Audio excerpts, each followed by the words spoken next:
You're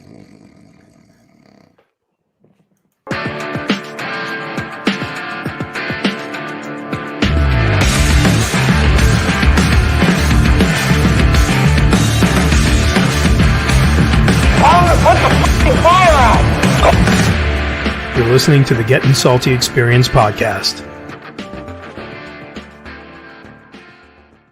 We are back. Welcome to that place that they call the Firehouse Kitchen Table, Roofy. We're back. Gettin Salty Experience podcast. It's the only one in the whole world that brings that right to you. Oh, we got Gonzo tonight. Hello. I thought Tank lost a few pounds. I didn't know it was you. I'm in the thinner version. Dude, I'm a little nervous tonight. You are. Oh. Well, we get big guys like this. You know what I mean? Just saw. I'm not. He's the nicest guy in the world, so I'm not too nervous about him. But I just saw. I just saw in the chat. Chief Kleehouse. Chief Kleehouse is in the chat. He's in. We're gonna drag him in. I have to be on my best behavior tonight. You have to be on your best behavior tonight. For me?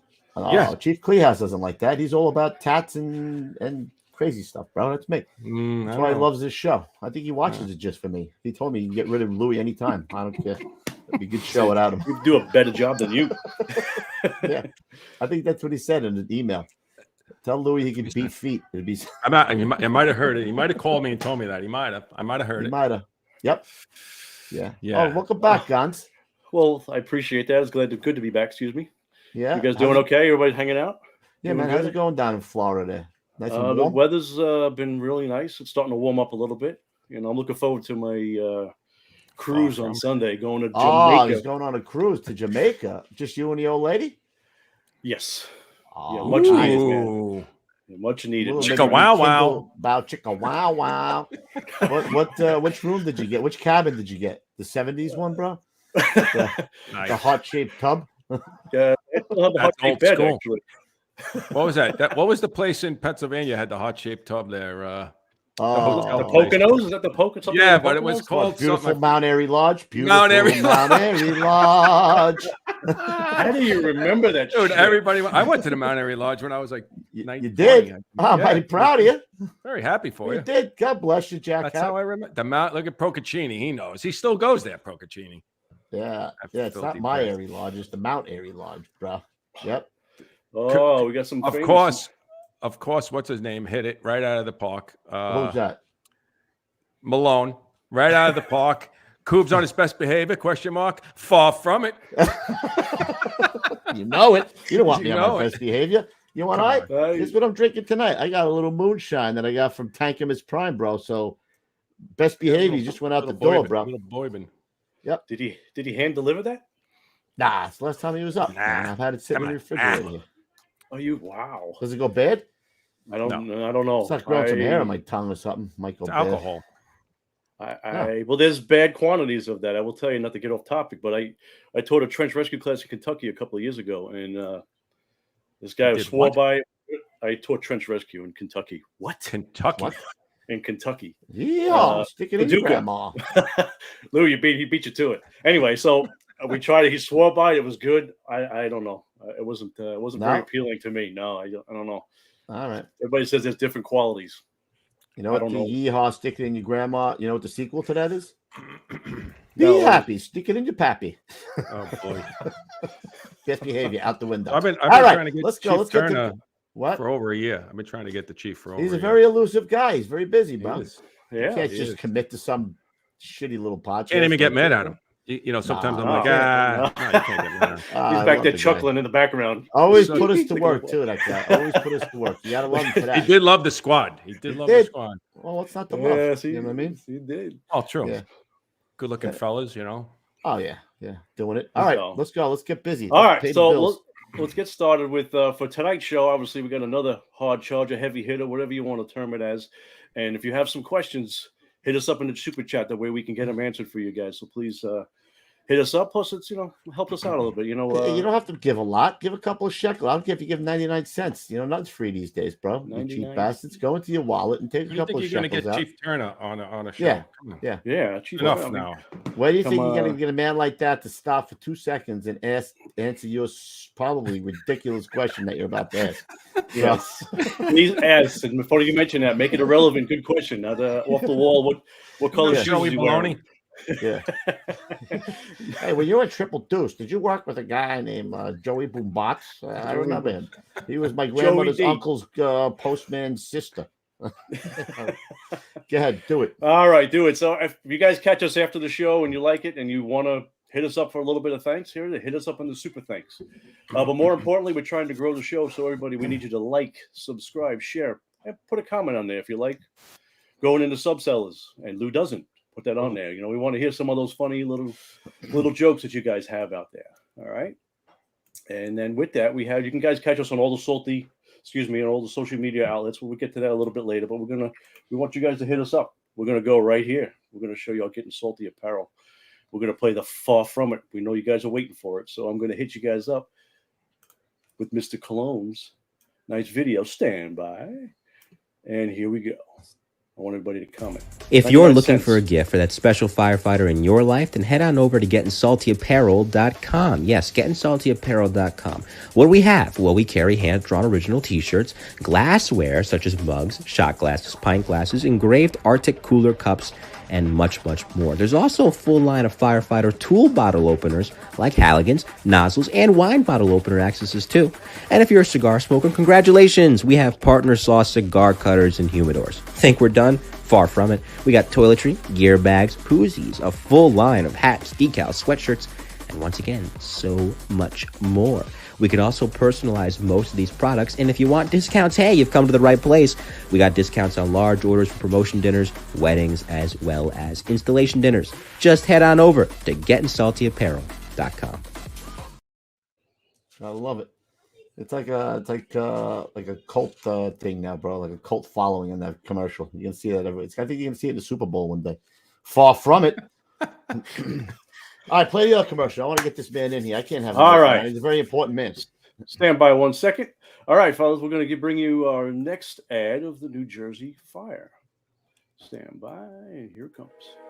Established in 1930 and under the current ownership since 1987, the New Jersey Fire Equipment Company handles a complete line of fire department equipment and supplies. Headquartered in Greenbrook, the company operates full 3M Scott service facilities in Ridgefield Park and Toms River, staffed by 10 fully authorized Scott certified technicians with a fleet of 6 fully equipped service vans.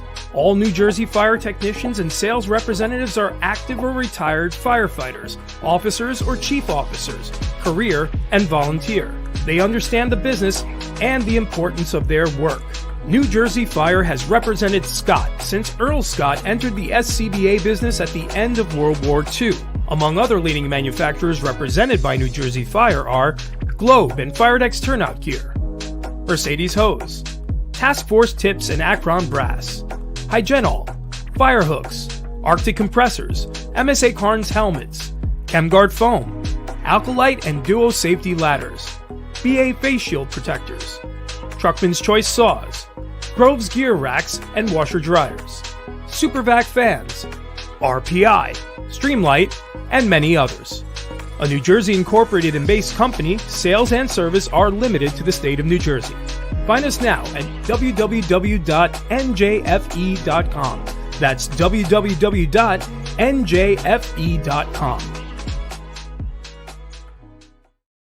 Fabulous, fabulous, fabulous. All right, Ruffy, let me get on my keyboard.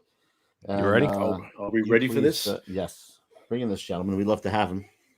Long awaited. We've been trying for over a year. Like I said, first Deputy Fire Commissioner Bob Turner. There he is. Welcome. How you guys doing? You're goat. How are you?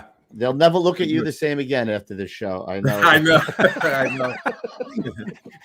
So, welcome to there's Dennis Weimer throwing some. No question, but thanks for bringing the chief on. Yep. Oh, I'm getting there. Excellent. All right, but before we get any further, we have 2 more little things to take care of. We got to be patriotic, and the word of the day. So let's get patriotic first. Okay, my friend, stand by. I pledge allegiance to the flag of the United States of America and to the republic for which it stands, one nation, under God, indivisible, with liberty and justice for all.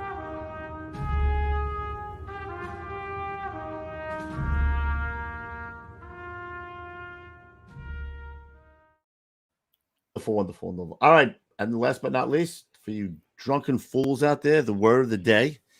You ready? I'm ready. Do it.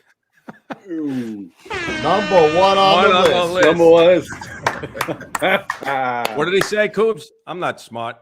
I'm just a hard worker. Liar. That's what he said. I'm not. Just work hard. I just work hard. This guy's the hardest worker I ever seen. Number one, allegedly, we'll have to talk about it. We'll have his side. Number one, I'm sure some of my classmates will chip in on that one. When he got hired back in 1977, 78. Yep, number one on the list.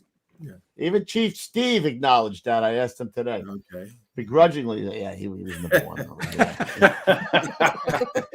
Somebody who beat you, huh, fella? Very nice.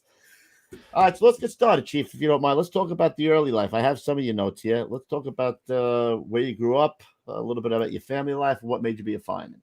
Okay. So I was born in Bedford-Stuyvesant, Brooklyn, in the Sumner houses off of Park Avenue and Lewis Avenue down there. And at 6, my parents bought a house in Hollis, Queens. So we moved out to Hollis, Queens when I was 6 years old. And Hollis was a private dwelling, middle-class neighborhood at the time. And some notables that lived on my block was Lou Alcindor. If anybody remember who Lou Alcindor was, right? Oh, yeah, and, man. Russell Simmons lived across the street from me. Oh, wow. And basically, I went to school in Belrose, Queens. Jake Lamunda was actually in the same school as me. He was in he was always in like 6'1". I was in 6'2", but he was in the class with one of my best friends. And basically, it is. I grew up like any kid in Queens. We rode our bikes, and we went ice skating often at Flushing Meadow Park. I swam a lot. I did a lot of activities. You play any high school or school sports? I tried. Hard worker. Right? I know, but I tried out for the basketball team at Brooklyn Tech, and at that time, the coach would deflate the ball a little bit, and he liked people that could handle, and I could not handle. I was a jumper, rebounder, so you had 5 minutes to try to show your skills, and well, I didn't make the team. Why'd you go to Brooklyn Tech all the way from Queens? What made you decide to go there? Yeah, well, my mother was a teacher, and education was important, and she always, pushed that. My grandfather was a math teacher, so education was important, and Brooklyn Tech was a good school. It was better than the neighborhood schools, and right. I was able to pass the test and get into Brooklyn Tech. Yeah, that wasn't an easy school to get into. You had to take a test to get in there, right? No, you had to have math skills, which I had math skills and reading. So I was able to. I had those skills, so I was able to get into the school. And while in tech, being a young man, I graduated. Let me just tell you, I got a Regents diploma, so let me say that. But every year, I struggled through school because I was like a young man distracted by hanging with your friends and all of those type of things. Yep. So I went to summer school and the whole nine, but I did graduate with a Regents diploma from Brooklyn Tech 4 years later. But were you first in your class? Oh. I was number one on the list. I was not first in my class. On the list. Sorry. I was number one on the list, but I was not first in my class. By the way, a lot of firefighters a lot of New York City firefighters, several went to Brooklyn Tech. One notably who I ended up working with, Chris Wheelahan, who he died unfortunately early from 111 truck. We were in the same class, and Bob Albanese, Chief Albanese, we were in the same class. And there were several people that went to Brooklyn Tech that were in the FDNY. Huh. And were you a Met fan? I was a Met fan. My mother always took us to Shea Stadium, we went to Shea Stadium during the 60s. The tickets were cheap. We would take the train over there to number 7, and we watched the Mets often at Shea Stadium. So I was a Met. Any of the Miracle Mets the year they won the World Series? Well, we weren't at that game, but I used to watch, that was the era we were going in the 60s, 68, 69. We were going to watch them, Ron Swoboda and all those guys. So the old black shoe polish on the shoe, right? Yeah. See, now you know a little more about it. I was younger then, but I was there. I was going. Oh, what a great time to be a Met fan. We got it in '86, Ruffy. Right. But Yankee fans remind me that, hey, how many banners do we have? How many how many have we won? I mean, so yeah.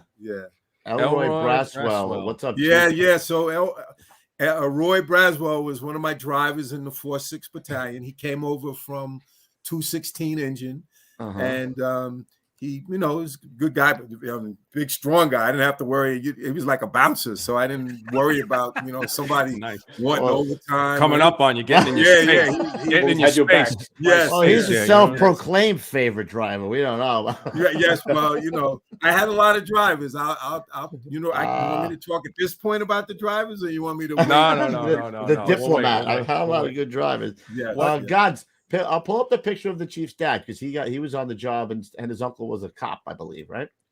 Yes. Yes. Well, we have this one. No, not that one.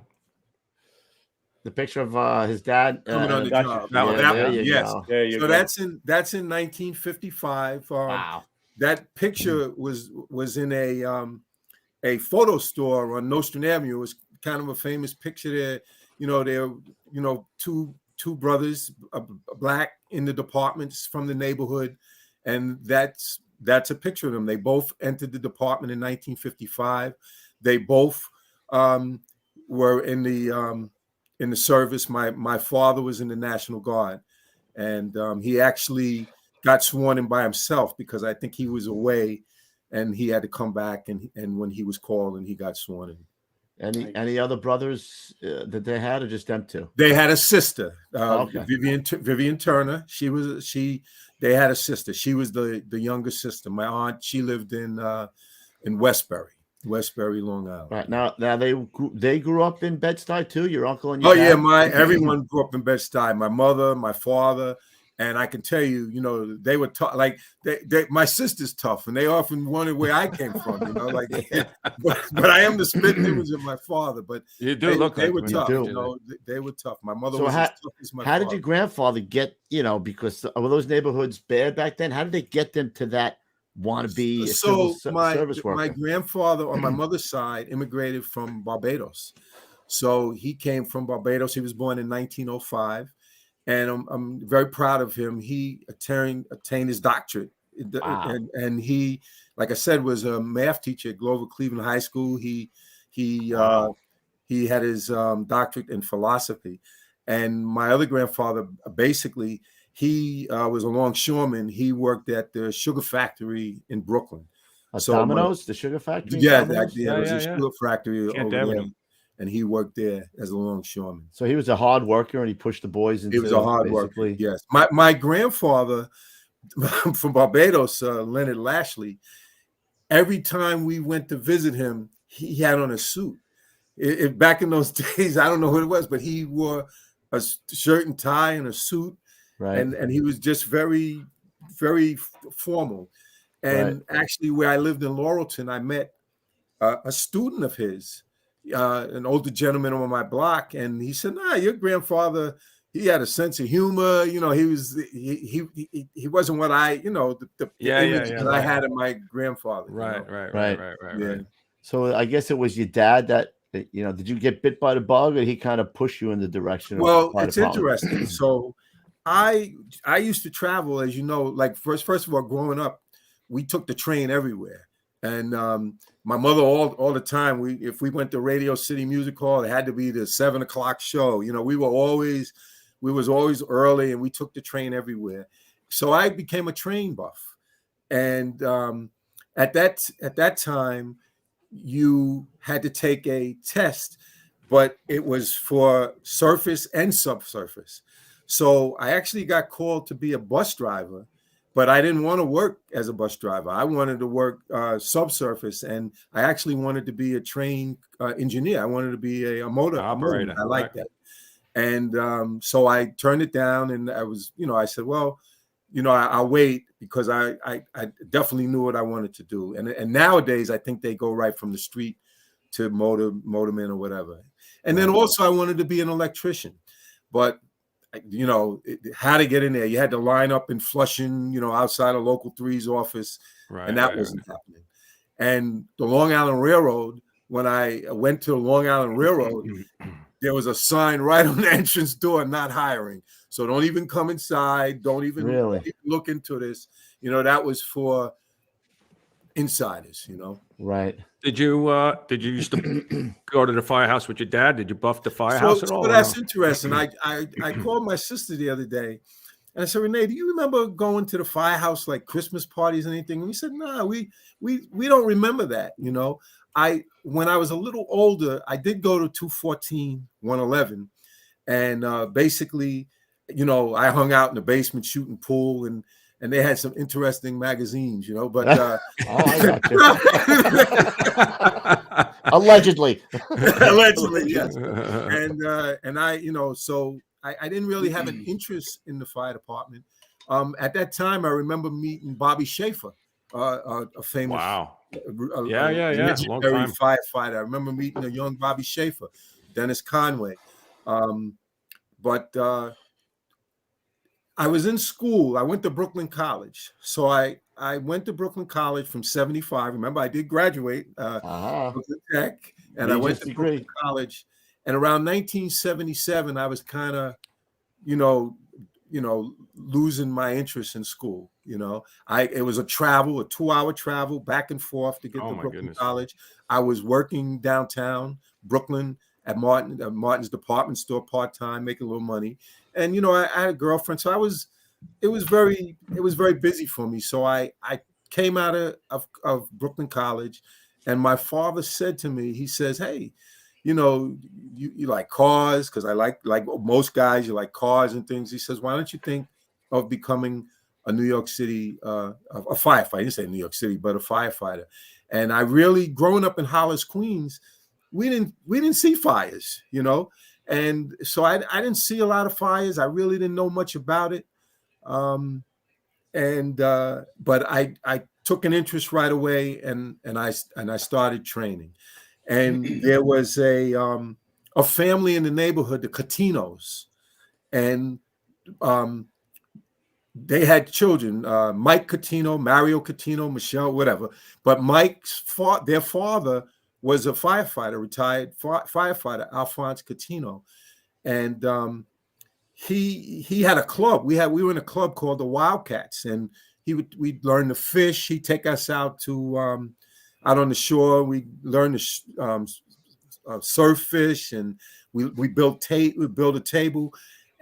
But anyway, I said, you know what, I'm gonna train for the test, and I started training for the test. And Mike and I, we would run. We would run up. There was a hill up Francis Lewis Boulevard going towards Cunningham Park, and we would run up to Union Turnpike and back down. And eventually, I started running with 30 pounds. And I went to a beach, filled it with sand, made it 30 pounds, and I would run. I also took an Army duffel bag. I filled it. I put plastic bags, filled it, because you had to do the dummy carry back in those days. And I used to practice a lot. And for the written, I was right back at Brooklyn Tech, because the city was offering training courses at Brooklyn Tech. And Dr. Panzarella was teaching those courses. So I would go and sit in the class and, learn about how to take the test. And then my father told me about Pudgy Walsh's training. We took that. Out in Sheepshead Bay. And I only went out there once. And at this point, I had been training hard. And when I ran through the course, everybody was like, wow, I'm serious. And Pudgy Walsh's was double, like it was tougher than the actual thing. So if you could, breeze through Pudgy's class, then you were breezing through the test, right? Yes. So I went there once, and that's it. That's how I trained hard and worked hard. Now, my friend Mike Catino, and then his name, you got called by alphabetical order. So he had to take the physical before me. And I had being T, I had to take it. I had a little more time to train, Right. but we both came on the job. But I came on ahead of him. It was the first time that, usually in class I was tall and my name was T. I'm at the back of the line for everything. But this is the first time that having a name in T was a benefit, that you got to learn. Yeah, right. You got a little to train. Yeah. And this is where we got this from, right? You know what he was, right, Ruffy? What's He that? was number one on the list, bro. First on the list. So let's talk about that. The guys are saying you're not first, but you were number one on the list. Let's clear this up. Breaking news here. Breaking news.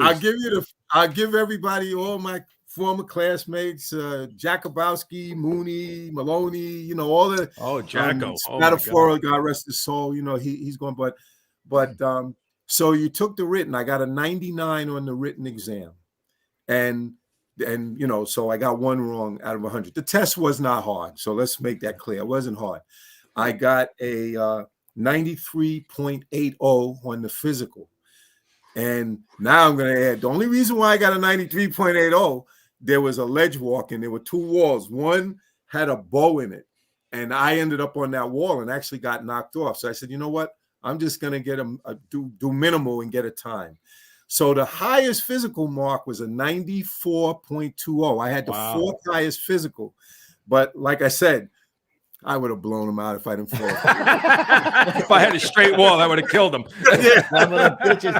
And that was a hard test, though, comparatively, right? It was a very hard test. test. And as you know, the test got challenged, and because the 8-foot wall, knocked off the female fire, some of the females, and it was found to be, that that wall was not part of like a job description to get the job. So, but were you guys already in that now or no? I came on the job, so I turned 21 in June and got hired in September. Turned 21 June and got hired in September. Yes, it was very fast. And that was the same list as Chief Steve, but he was 78 or 79, I believe. So yeah, he might have been 79. Yeah, 79. Not that he knows, but he knows. Yeah. Like February of 79 or something like that, right? All in fun, Steve. All in fun. You know that. All right, so you go to Proby school. Where am I here? Let me just run through quick the rest of your family, just to give them some shout outs right here. So your parents, Robert Turner and Barbara Turner, you said your mom was a teacher. Yes. Your wife, Tamara, yes. 40 years. Holy mackerel. Yeah, I'm married 40 years. And thank God, my wife worked off and on. But as you see, I did a lot of things. I went to school. I did a lot of things. And she was the homemaker. And it allowed me to do those things. She raised our kids and etc. So I'm going to acknowledge her now in case I forget to acknowledge her. That's why I'm bringing it up. We all say it. We all married up when it comes to that. Yeah. Yes. So I'm very. It must seem like only 5 minutes underwater. That's a good one. Thank you. Sibling, so your sister Renee is a prosecutor with the Brooklyn DA. Yes. Children, Robert, Monique, and your grandchildren, Christian, Kyle, Olivia. Yes. All right. So now we'll move forward to Triple Deuce out of Proby School. Yes. 1978.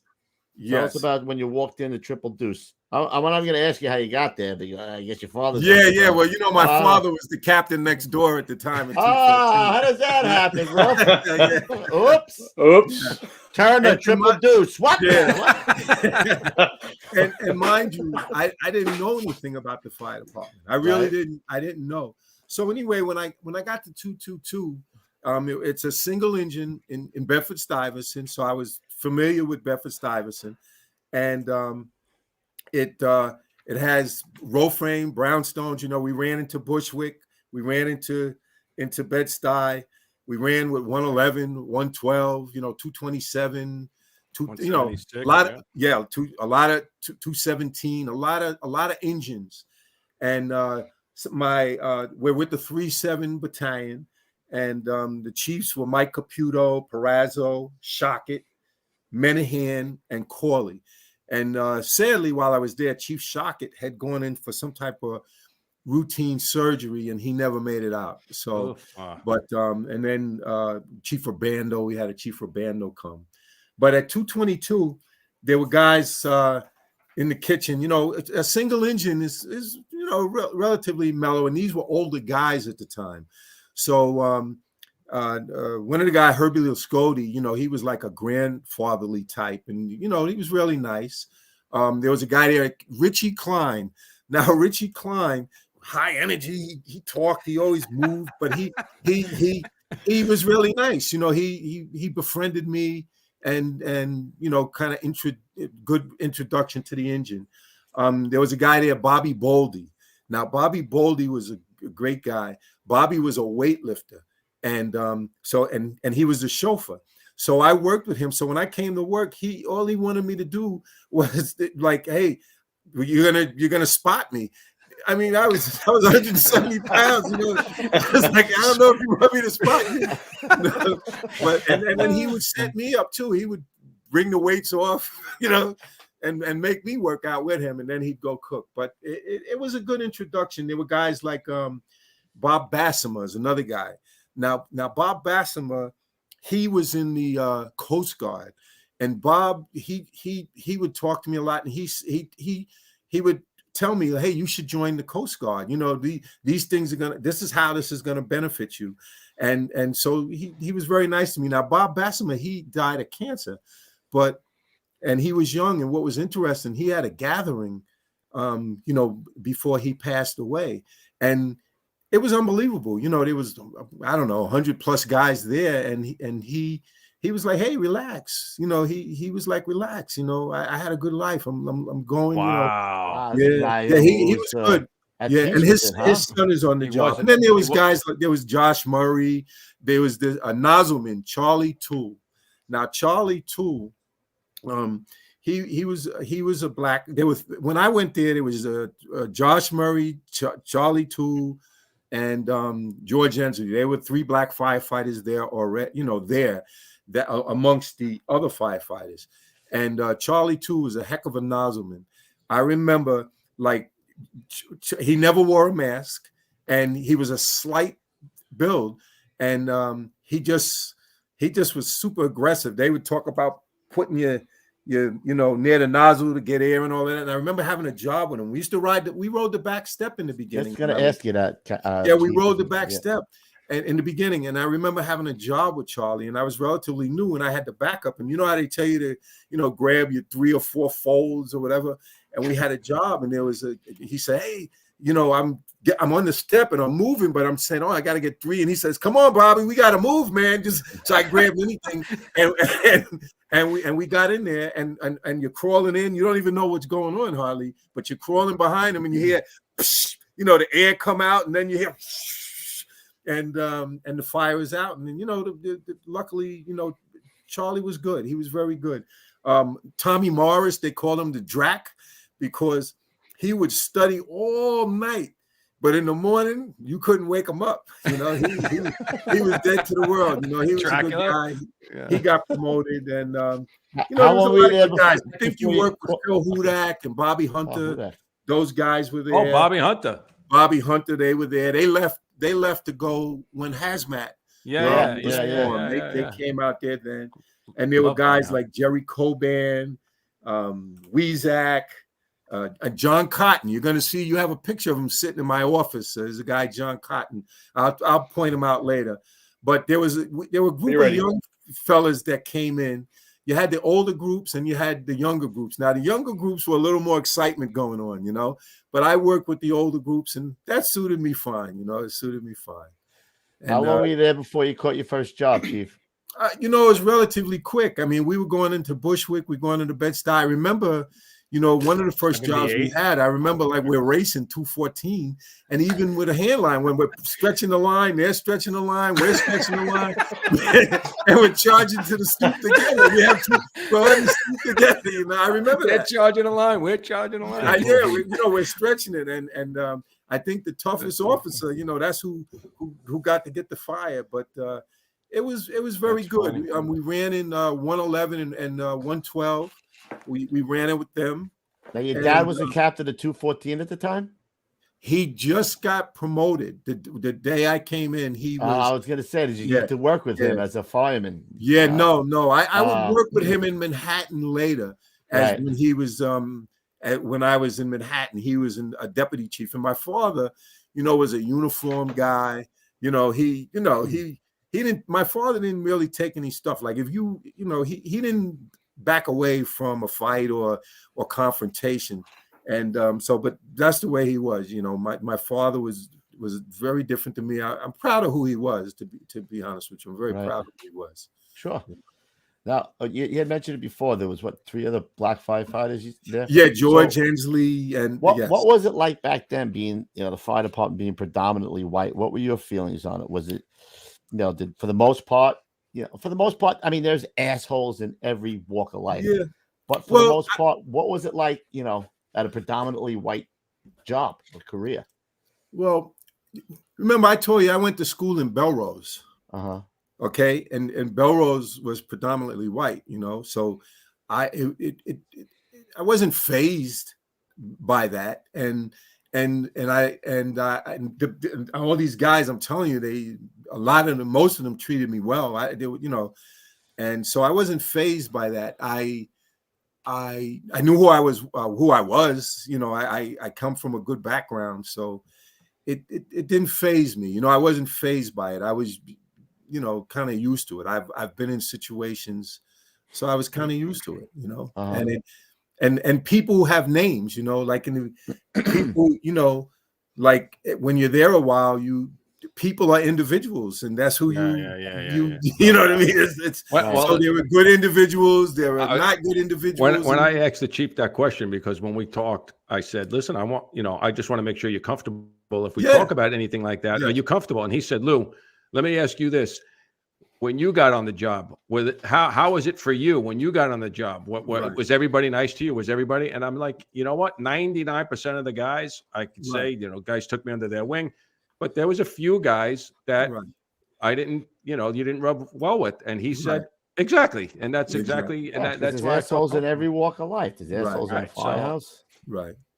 So I certainly, I wasn't a tough guy or anything, but I certainly felt, that I could manage in situations, and a lot of those guys, John McDonald and Jerry Cole, they were a little older than me, but we had a basketball court there. And they used to try to beat me up and push me around on the basketball court. But and they say, "How's a guy with little skinny legs, beat us?" But we had fun. We had fun. We had fun. I'm not going to say I never had, tough moments or anything like that. But the great moments certainly overrode the tough moments that I might have had. Yeah. What the best line you just said?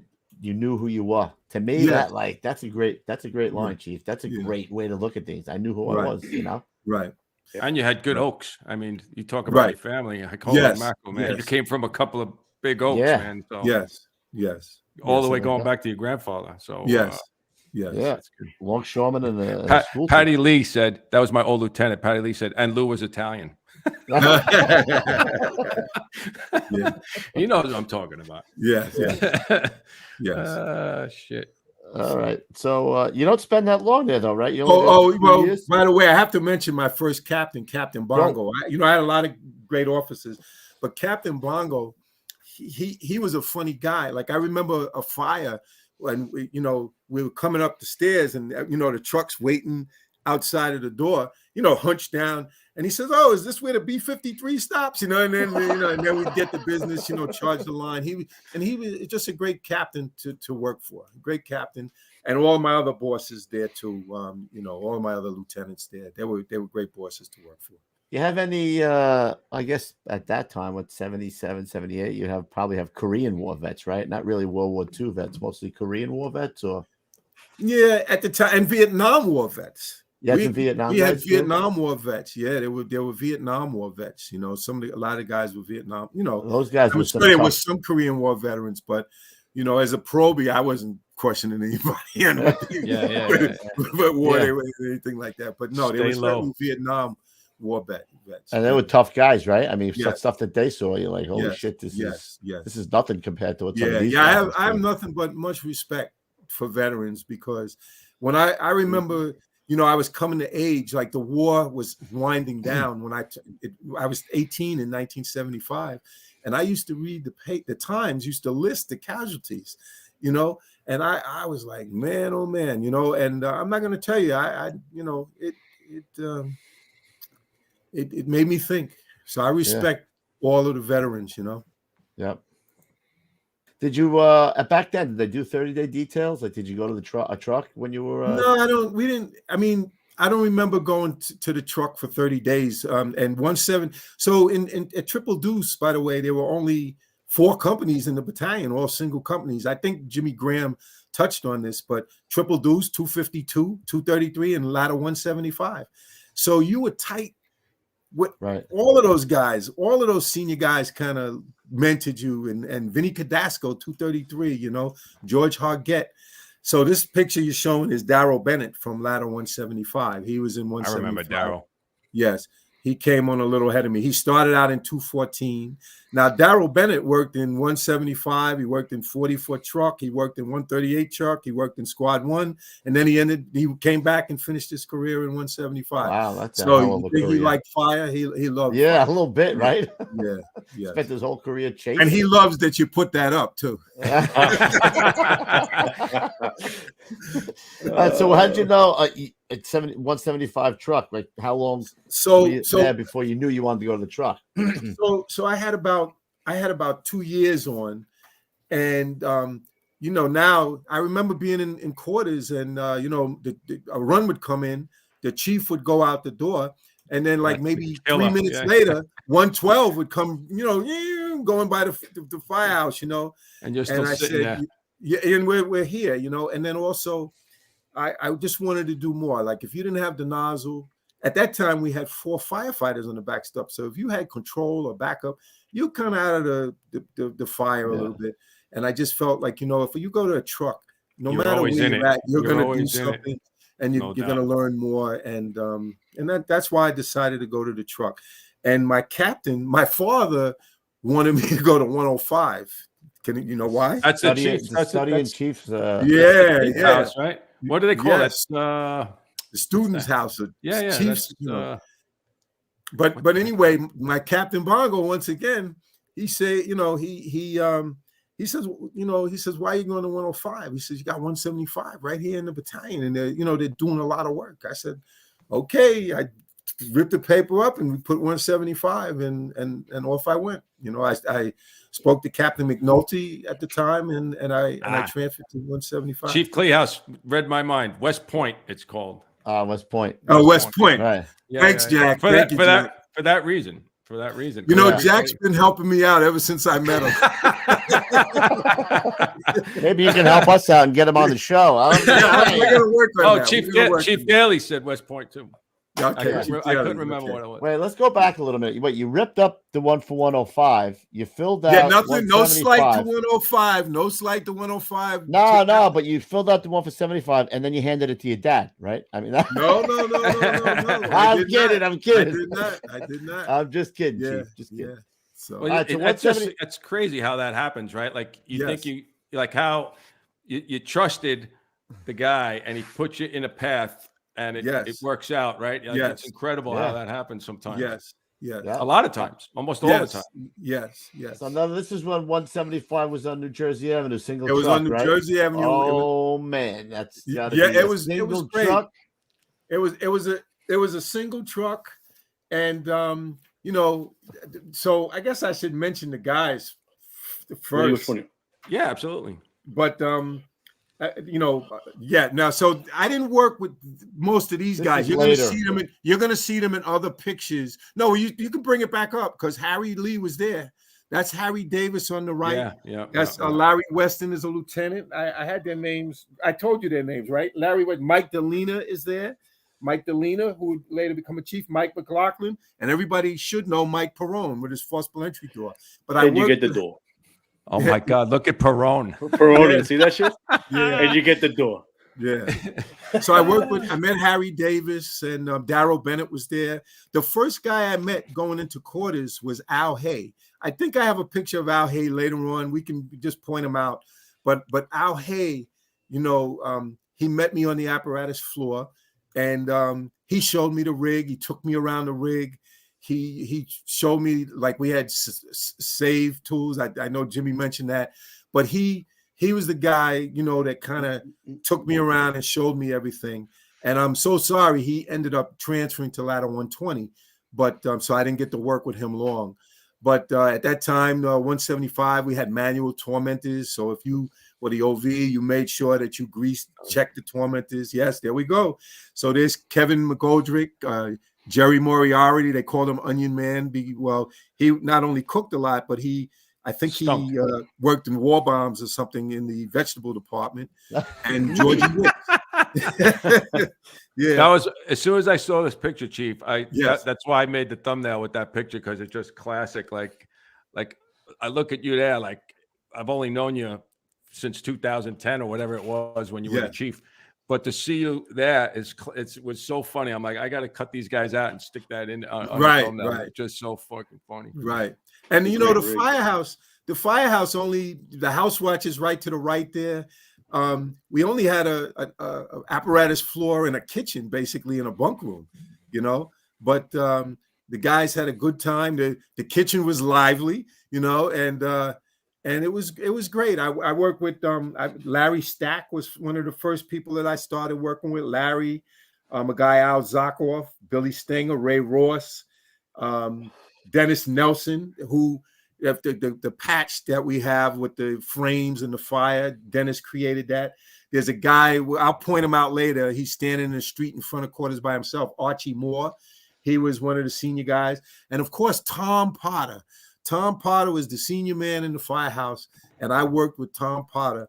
And Tom really took care of me. He took care of everybody.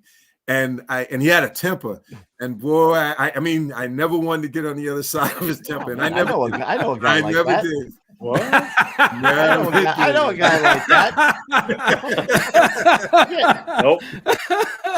Cannot confirm nor deny. Yeah. And there was a guy, Ted Wazorek. We lost him. And then the younger guys that I worked with, they were ahead of me. But Bob Moshe, Maloney, Murtha, Jerry Murtha, and Mike Maloney. They were you kind of knew they went to Rescue 3, and Mike Grant. And Moshe and I have an interesting story. I'm cooking one night, and the spaghetti is done, and I go to the sink, and I'm rinsing it out, and I hear like a blood curdling scream, and so Bobby, I don't rinse the spaghetti anymore. You close the pores of spaghetti then if you I don't rinse the spaghetti. But Bobby, great guy. We work well together. We really did. Chief, I worked with his son in 103. He ended up becoming a captain. He just got out of the job, I think. Bobby. Okay. But a lot of great guys. I got to also, like, I'll show the pictures later, or you'll show them. But Joe Franco, Jim Montgomery, Kevin Chalkowicz came over. We were at Triple Deuce together, and he transferred there after me, and he ended up there. And then Dave Gianelli and I came to the truck together, and we both were also in the first class together. And great guys. I mean, I can't even tell you. And the captain, Minotti, he was like a John Wayne personality. He had the persona of John Wayne. He was about 6'5". And Lieutenant Majeski, quieter, but he was a great fire officer. He came out of the Bronx, out of the South Bronx. And then I worked with Dolan, a guy, Kenny Dolan. I don't repeat what Jimmy said, but Dolan would, he was an excellent fireman, but he could come downstairs, and if he looked at the mill and he didn't like it, he'd say, "What's this shit?" And he'd put the garbage, throw his money on the table, and go upstairs. But he's always one of those guys, right? Great fire officers. We were a portable ladder company. We did a lot of portable ladder work over there. And I know you know the area, so I don't need to repeat it, but we were a portable ladder company. When we drilled, one of the things with the younger guys, we put the 35-foot up by ourselves, every drill. Was that Attila then, Chief? It was a tiller. It was a tiller. Yes, it was a tiller. We had one saw when we first started. Yeah, and you drove the tiller before you went to, you drove the tiller. You learned to drive the tiller almost right away. And I became a chauffeur there. It was really good when I became a chauffeur. That's Joe Titanic, one of the senior men. He was a chauffeur. I don't want to forget to slide him right in there. Yeah. And then you don't want to be on the other side. It looks like a mobster, that guy, man. It's like he's a good whacked man. or something. I think he's saying, "I'm going to make you an offer you can't refuse." Yeah. Is what I think I see here.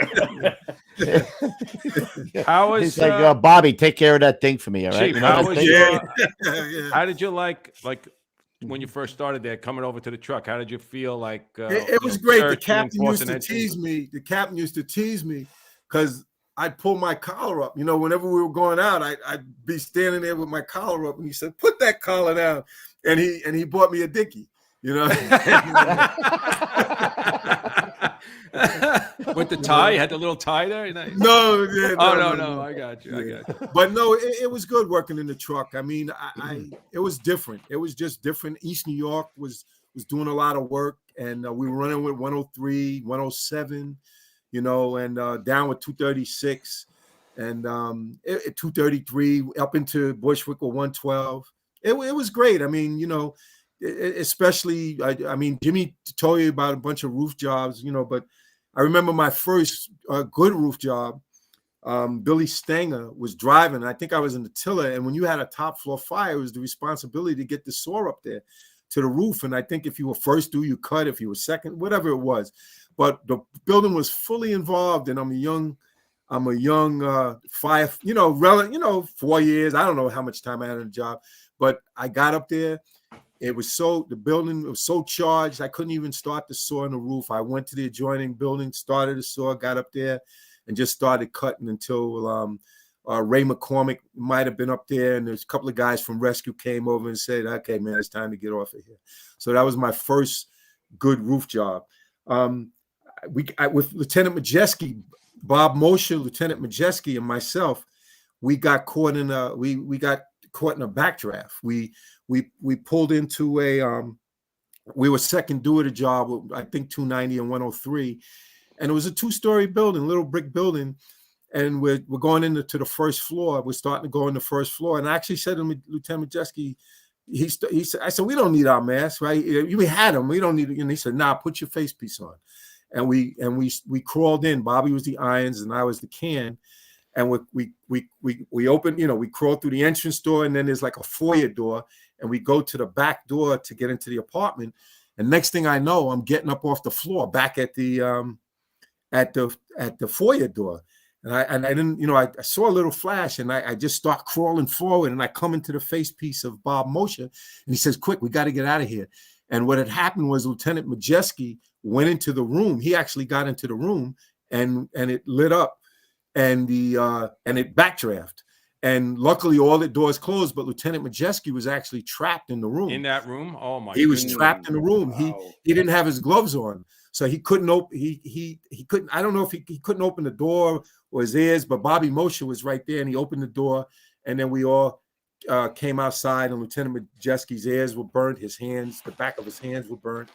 And he was, I'm telling you, I was shaking a little bit, and he was like, "Hey, relax, it's okay, it's okay." He was cool as a cucumber. Wow. He was cute. And then another job I had with Captain McNulty, I had the roof, and we're running into Brownsville over there, and it was a taxpayer going in the middle of the night. So we pulled up on the exposure 2 side of the taxpayer.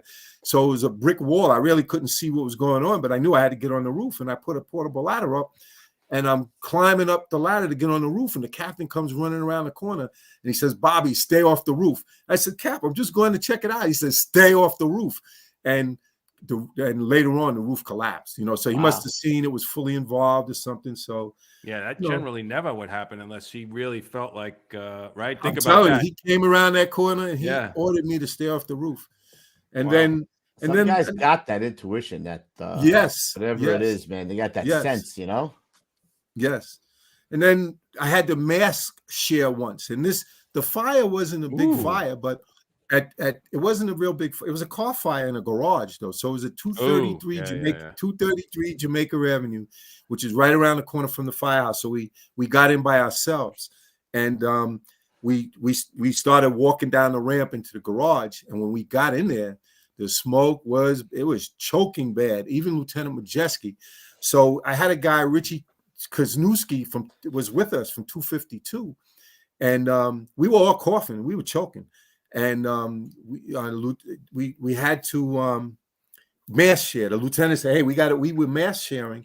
And the lieutenant, once again, cool, Lieutenant Majeski, he got a few breaths. He got it together. He said, "Take Richie out," and then he went towards the fire. And we followed, but this time we followed the hand line out, and then I went back in. So we had to mass share and a little bit at a job, you know. But there was a lot of work. Listen, I wasn't the best. I wasn't the worst. You know, I'm telling you right 80% now. 80% is mediocre, Chief, right? I mean, I'm just telling you right now. I want to make that clear to everybody. 10% are extraordinary, 80% is ordinary, 10% suck. I mean, right. And I've had 10%, you know, so I'll tell you that. But it was great. I loved every minute of working in 175. And then we moved in with 332, and they were a friend of mine doesn't like me to curse, so I say a Kick A engine. And they were a great engine company. I mean, really, really, I watched them in the truck. Cap McKenna, Lieutenant Morn. There was a Lieutenant Cox that had come, Martinson. There were great officers. They moved in. They were great. They were a great single engine company. So when we moved in together, what year was that, Chief? That was in 1985. 1985. How did that go? Was there any? Well, you heard. Well, let me tell you this. For me, it went well because I got along with people, you know. But there was a little division between the companies. I remember one run, and it wasn't bad, but Lieutenant Cox was working in the engine, and we got a phone alarm, and I'm driving at this point, and I took off, and it ended up being a job, and you know. But when I came back to quarters, Lieutenant Cox came straight down the firehouse right at me. And I don't know, the guys that know Lieutenant Cox, they know who he is from 290 engine. They know exactly who he is. And first thing out of my mouth, "Lou, I'm sorry." You know, like never gonna happen again. Yeah. No, it ain't gonna happen again. I'm sorry. First thing out of my mouth. But 175 was great. All of the guys, Paulie Rinston, there was a guy, Nick Marzelli from my class, you know. I can name him, Jimmy Graham, Andy Richter. We had volleys there. And Andy Richter, you know, he knew locks, you know, he knew first aid, and he was great. He taught us a lot. As you know, we went to the highway a lot, and back then you'd have to wait for an ambulance for a while. Right, you guys were going to Interborough all the time. That original house on New Jersey Avenue was a perfect spot. You're right there by the highway. You're right on Jamaica Avenue. Man, you can go a lot of ways. And there was that Joe Franco, who I'll show you later. I remember, you know how we have these political discussions. I remember once being in the kitchen, and we, you know, it was hot. Democrats or this, Republicans, and Joe Franco, he said, "Hey, enough. Okay, let's stop this, you know, and you know, get on to something else." So I'm appreciative of a lot of the guys I worked with because, you know, they were good guys. You know, we didn't always agree on things, but most of the guys were good guys. And I had a little funny story to tell. Well, we had a whorehouse up the street, and you know, and it doesn't involve us. It doesn't involve us. It doesn't involve firefighters at all. But they would often, you know, many times they'd come down and knock on the door. And I remember the first time we'd run up the block because somebody had a heart attack, and the guy would be dressed on the bed, and we'd pull him on the floor, and we'd push in his chest, and his legs would go up. You know what I mean? Rigor mortis had set in already. Oh my God! They would dress him, and you know, so wow. So it was good. It was very entertainment. And Jimmy talks about a supermarket fire, so I won't talk about that. But at that job, that was interesting. I used a portable ladder to get onto the setback, and then the set to back up to the roof. You know, you did those type of things. And like he said, you know, we searched the top floor. You know, he said he had a mask and went to the smoke. I'm sure he did, but it kind of made me look bad. But we searched the top floor, and then we had to get pulled out of there, because the fire came up so quick that we were blocked, and the ladder, the portable ladder, was actually fire was blocking it because fire had come out of the window where I put the portable ladder up. But we had a lot of good work together, and we had lost our captain there back, I think, in 1972. John Dunn, he got caught on a bicycle. That was before I came to the company, and I think McNulty had replaced him. So when did you start studying, Chief? When was that? So now when I'm at 175, before I went to the truck, I started. You always studied as a firefighter as a probie. So I was studying at Triple Deuce to learn the truck work. You learned about the saw, filling the AFFF can. By the way, there's litigation with the AFFF. Yeah, I just saw that. Yeah. But I studied. So when I got the first test that I was eligible to take was on Halloween of 1981. And I had been studying for 2 years. I was going to fire tech, and I was in a study group with a guy, Ernie Pope, Darrell Bennett, and Wally Davenport. And Ernie Pope was in ladder 112 truck. He was a Vietnam veteran. And Ernie kind of pulled me up, and helped me, pick up my game. And Ernie and I made the list, and so I made a list with 3 years on the job. Yeah, I got promoted with 8 years because I was so that was perfect. That was perfect that you were on the list. Yes, and then you waited 5 years. You got to go to the truck, right? You got to the truck. You got your truck work done, and then that's a perfect. 7, 8, 9, 10. I think that's a good spot to get promoted. Yeah. Yes. And I felt a little. That's me at appointment. That's my father.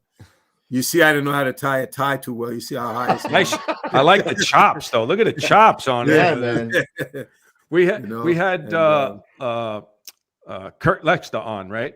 And he was talking about like you could tell the decade it was by his hair. Right? So when it was perfectly like round, they had the afro. Like the 70s, 80s. It was yes. And then we all end up bald. I think everybody. I don't know about Lou. Lou, are you bald? I don't know. No, I got some hair, but I got like a 6 head, Chief. So Gonzo, I don't know why. Gonzo's got a full head of hair. Gonzo, put that picture back up, man. Put that picture. Oh, sorry, I went there. I was going to. No, I gotta look at that. That's like a perfect. He looks good in that picture, man. Man, it's just tight. And your father, he was in 214 at this point? at that time. My father was a lieutenant and captain at 214. He was a captain also at 73 Engine in the Bronx, but he came back to Brooklyn. And that's, like you heard Higgins, his father was also a lieutenant and captain at 227. So shows you something about the area that guys wanted to get back there. Yep. And the mustache too. Look at the mustaches going. Yeah. Were you already married at this time, Chief? So this is in 1978. I got married in 1982. And I had my first child in 1983, and then my second child in 1985. Wow. And I met my wife through her brother. I worked at United Cerebral Palsy before coming to the fire department. This is your probate. This is when I got appointed to the department. All right. This is when I got appointed to the department. Lieutenant. Yes. Oh, I got you. Mm-hmm. I'm amazed by all the window shakers in the background there. Every window has a AC unit in it. Yes. Yeah. Yes. All right. So then you go from East New York to Midtown Manhattan, Engine 1 as a lieutenant. Did you get that spot? Were you bouncing around? How'd that? So when I went to, I wanted to go to the 5th Division at the time because I was, I wanted to continue growing with tenement work and whatnot.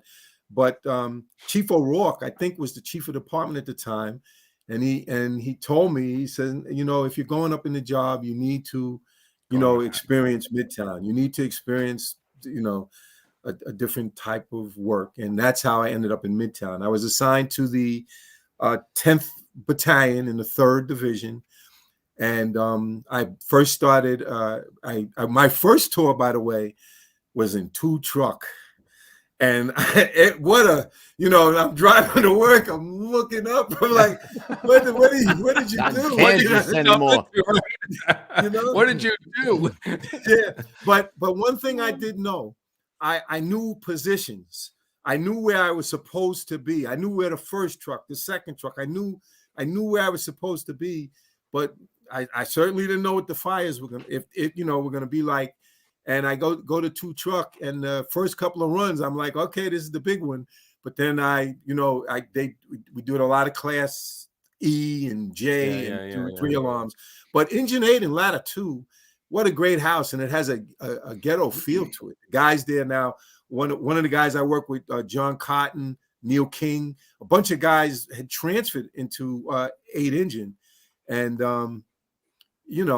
it was a great house. So, and I started my second tour was a 331 engine in on Howard Beach, Cross Bay Boulevard over there. Yeah, and it was a now I'm a new lieutenant, and it's a final tour for one of the 45-year-old. Oh my God! So you can imagine what it was like. So everybody was fishing. Yeah, I was gonna say they're off the back fishing. Oh my God, I couldn't imagine what was going on. I remember the guy getting off. He says, "Don't worry, don't worry. I don't worry. Go up in the office." Yeah, and we actually caught a little job with the volleys over there, but it was good. Now in Midtown, I bounced in an R group: Engine 5, Ladder 3, Engine 16, Ladder 7, Engine 8, Ladder 2, and there was a lot of good firefighters, good characters, good officers over there.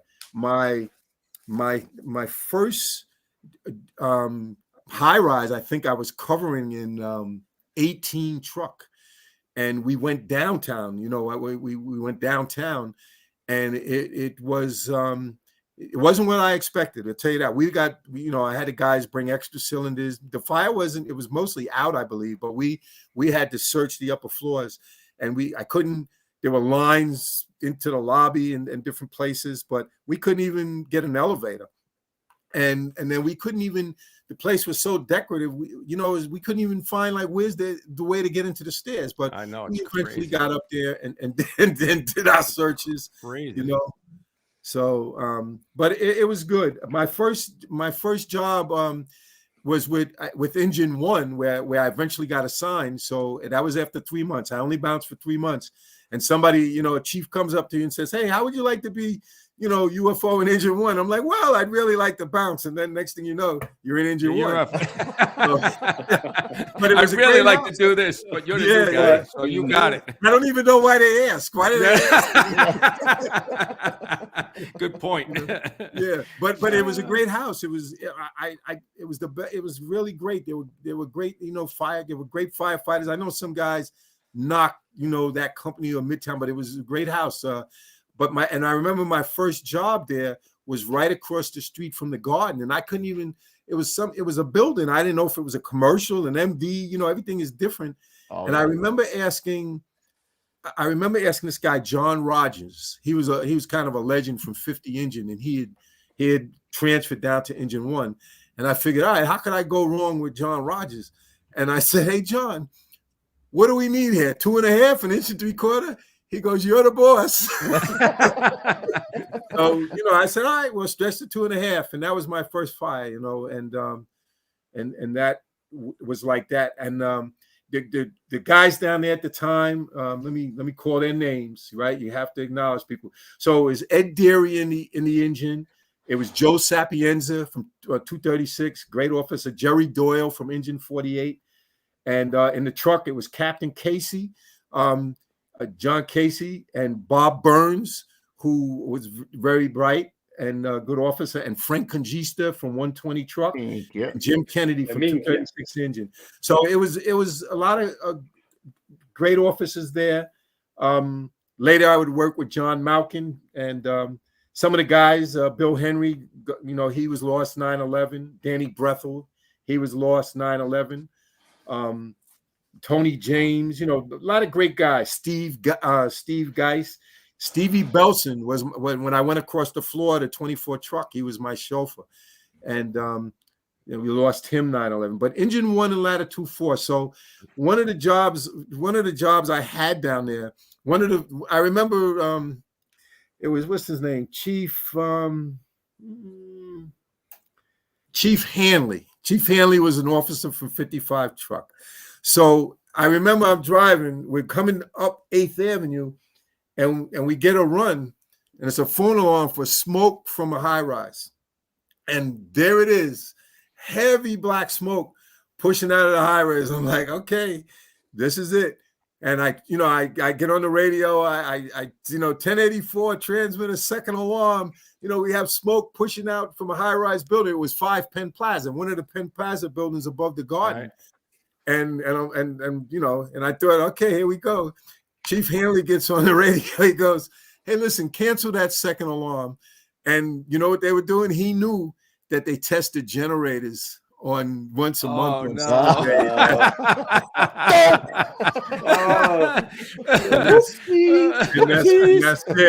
what. Well, how would I know that? And that's what it was. But most, in one engine, you didn't go to as many fires. I had fires in a factory. I had a church fire with Terry Hatton. Terry was in Ladder 2-4. I was in Engine 1, and when we get in, it's going pretty good in the church, and we stretched a 2.5 inside the church. We didn't go down the side. I know you're supposed to. We went down the middle. And Terry, we see the fire, and it's in a loft, but we can't get to it. Terry's looking for a way to get up to it. And, we started hitting it from where we could hit it, but we really couldn't get a good shot at it. And what it was, attached to the church was a brownstone, and that was the residence of the church. And they had a handicapped daughter. So they put a hole where they could, an opening, so that they can roll their daughter out onto this balcony and watch the service. And it was probably, the second story level or something like that. So we ended up getting pulled out because there was some plaster restoration or something going on in the church. So but we could have had it, but we ended up being pulled out. So that was one job that I had. I had a job, I got detailed down to Engine 3, and I had a high-rise fire right at the beginning of the tour, and it was about the 22nd floor or something like that. And I was in the Engine 3, I said that, but we get up to the floor, Joe Sapienza is working, and we find the fire, and we can see it blowing out of the occupancy. But we had no water pressure. So we're there for a while, and I'm calling for water. Hey, we need more pressure. We need more pressure. But we had no pressure to really get a good attack on the fire. So another guy, Steve Geis, who he was also, I don't know if he was in the truck that day or he's with me in the engine, but he found another opening to the occupancy. And since the fire was blowing out the one entrance, we were able to come even with a little bit of pressure we have and start to put out the fire, and we got the fire out. And we later discovered that when they charged the standpipe at the elbow, it blew off, so the water was feed was going into the basement. So as you know, since the Deutsche Bank fire, we learned that there were riser control valves, right? Not that we learned, maybe many people knew, but a lot of us didn't. So as a tip, to know for people in New York City, at least, that if you have a problem, there are riser control valves at the base of these standpipes. And if you have a problem where the elbow comes off, because this is not, I wouldn't say it's usual, but it has happened, that you can control the riser and then supply into the outlet and supply the floor above it. That's what happened at that job. And then that was a common thing, Chief, right, guys? Even now, guys, a lot of the guests that we've had, at some point, if they made it to where you made it, not where you made it, but if they become battalion chief, deputy chief, guys want to work in Manhattan at some point to get a feel for, because it's such a weird. Guys out in the boroughs, they make fun of Manhattan guys, right? Waste paper basket is a second alarm or something like that. But until you do it, and you know what it's like, right? Yeah, So until you get one of those crazy it's very fires. interesting. Remember, I was first to at the Garden. Not that we had fires, but we had incidents. At the Garden, the Empire State Building, the Long Island Railroad, the General Post Office, crazy, which was huge. You always took a search rope. You always took a search rope, and at that time, somebody mentioned, we had the welfare hotels, so you'd get a fire here and there in the welfare hotels. I remember I did have a fire in the Empire State Building, and it was in the electrical conduit, and I'll talk about that. But they also had a good job on the 51st floor. So the fire I had in the electrical conduit, it was traveling up the Empire. It was traveling. So it wasn't like there was an extension problem, but certainly there was fire and a little smoke, and it had to be addressed. And I remember we got sent up to maybe the 51st floor. And, I don't remember there being a problem, but we lost communications with everybody. We could hear them like calling for a line. Yeah, we need a line here, and I'm like, well, I'm trying to call them and tell them we're available, but the communications were shot. So eventually, if we got an elevator, we would just go, where they were needed.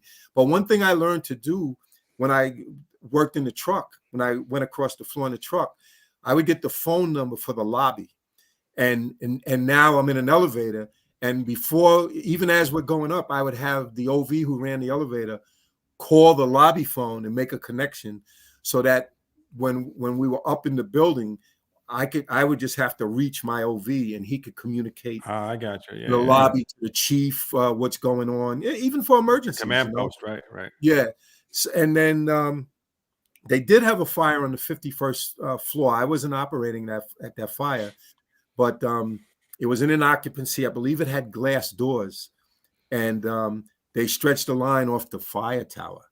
And when the somehow the fire vented, and the fire went right to chased them. It was a good job. It was a real fire, and chased them back to the fire tower. And I believe they were able to, another company was able to stretch from another standpipe, from behind the fire and extinguished it.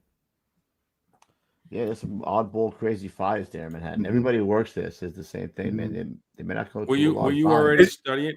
Go ahead, Chief. I'm sorry. No, I was going to say, back in the day when there was a lot of construction, if you read the old WNYFs, they had some serious fires, and even in the high rises. I mean, I think even at the UN or somewhere down there, like some of the guys talk about, it's like a freight train coming at them. You know what I mean? And they dove into the stairwells, and the fire came by. So you can have some serious fires. Oh, yeah. And where I was a chief in the 4-6 Battalion, that we had a what's the term I use, like a monster sitting there, because we had high-rise buildings, if you remember, right off the Parkway there and off of Junction Boulevard. Left rack. But I'm not just talking about high-rise MD. I'm talking about high-rise office. And those buildings, I remember, I used to take the guys that drill there, didn't have a sprinkler system, and it had center core construction. So it's like a sleeping giant. Thank God, we've never had, a fire in that building, until tomorrow morning I'll wake up. Put the Maloik on us. Put the Maloik right on him. We didn't even have any runs tonight so far. It's been a quiet night. Thanks a lot. When I was going to ask you, Chief, were you already studying for captain at this point, like the whole time, or what were you doing? So when I was in 175, around 83, I went back to John Jay College. I had 2 years from Brooklyn. I transferred those credits over, and at the time, it was being paid for. And I think the city paid for it. Now the Fire Foundation pays for it.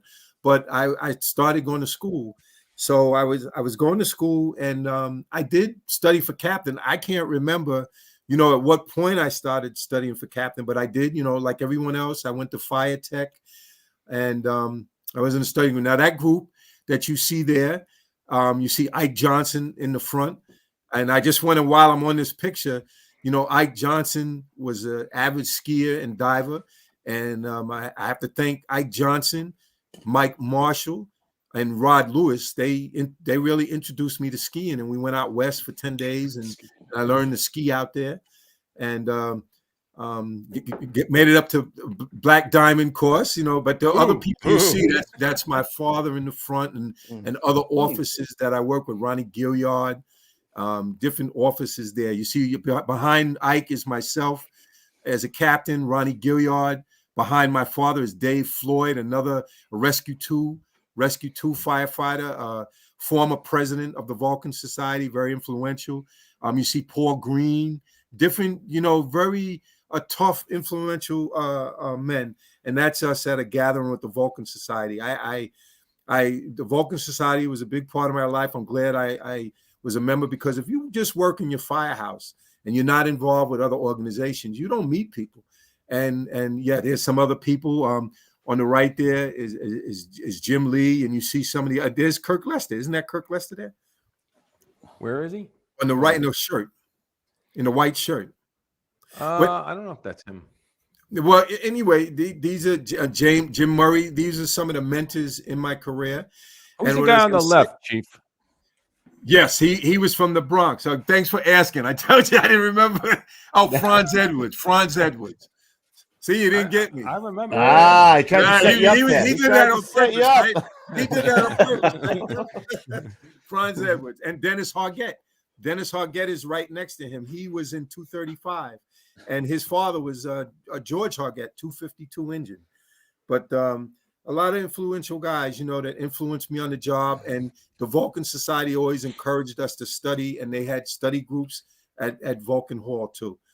So I was, I studied. I was in John Jay studying. I studied in fire tech, and I studied.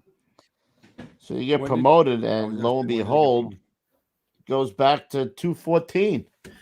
Yes, I went back. I went back. So I bounced for a year, and I worked in great spots. 120. I used to do UFOs in 120, 113. 233, 227, vacations, great houses. 227, I think I had one since I came back. One of my first jobs was 227 in the projects across the street, and we did a rope stretch there, and that's what the stairs were in the front there, and we ended up and I had the pleasure of working with John Vigiano at this time.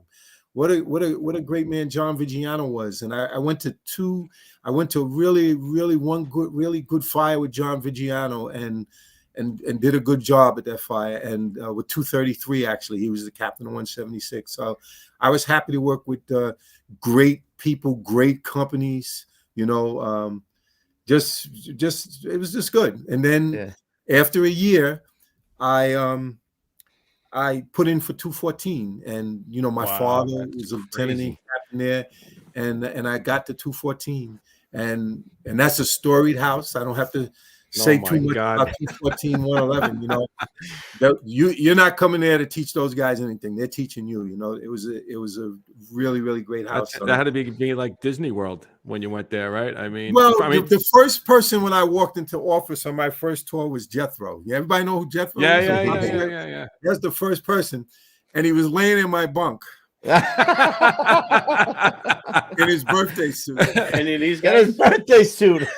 In his birthday suit. Oh my God, that's freaking awesome. So some of the guys you see from this picture that I can see, on the right you have Eddie Steffens.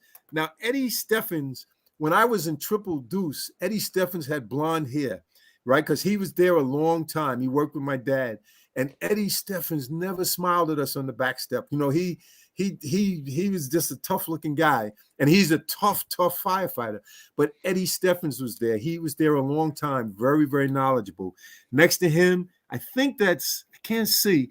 It might be. Yeah, a little good. I don't want to guess wrong, but do you see Joe Boss? Joe Boss is next to me. Another great guy. It looks like Teddy Crow. Joe Valenti, from what I can see, and maybe Fred Saporito back there. I can't. You see, I think that might be Sapo. It might be Sapo, but great guys, and the engine guys. You'll see some of the engine guys. I had great chauffeurs. Jimmy DeMeo. He was a chauffeur there. He was a chauffeur he worked with my dad. Some of the guys that were there worked with my dad. That was my next question. That was my next question. Yeah.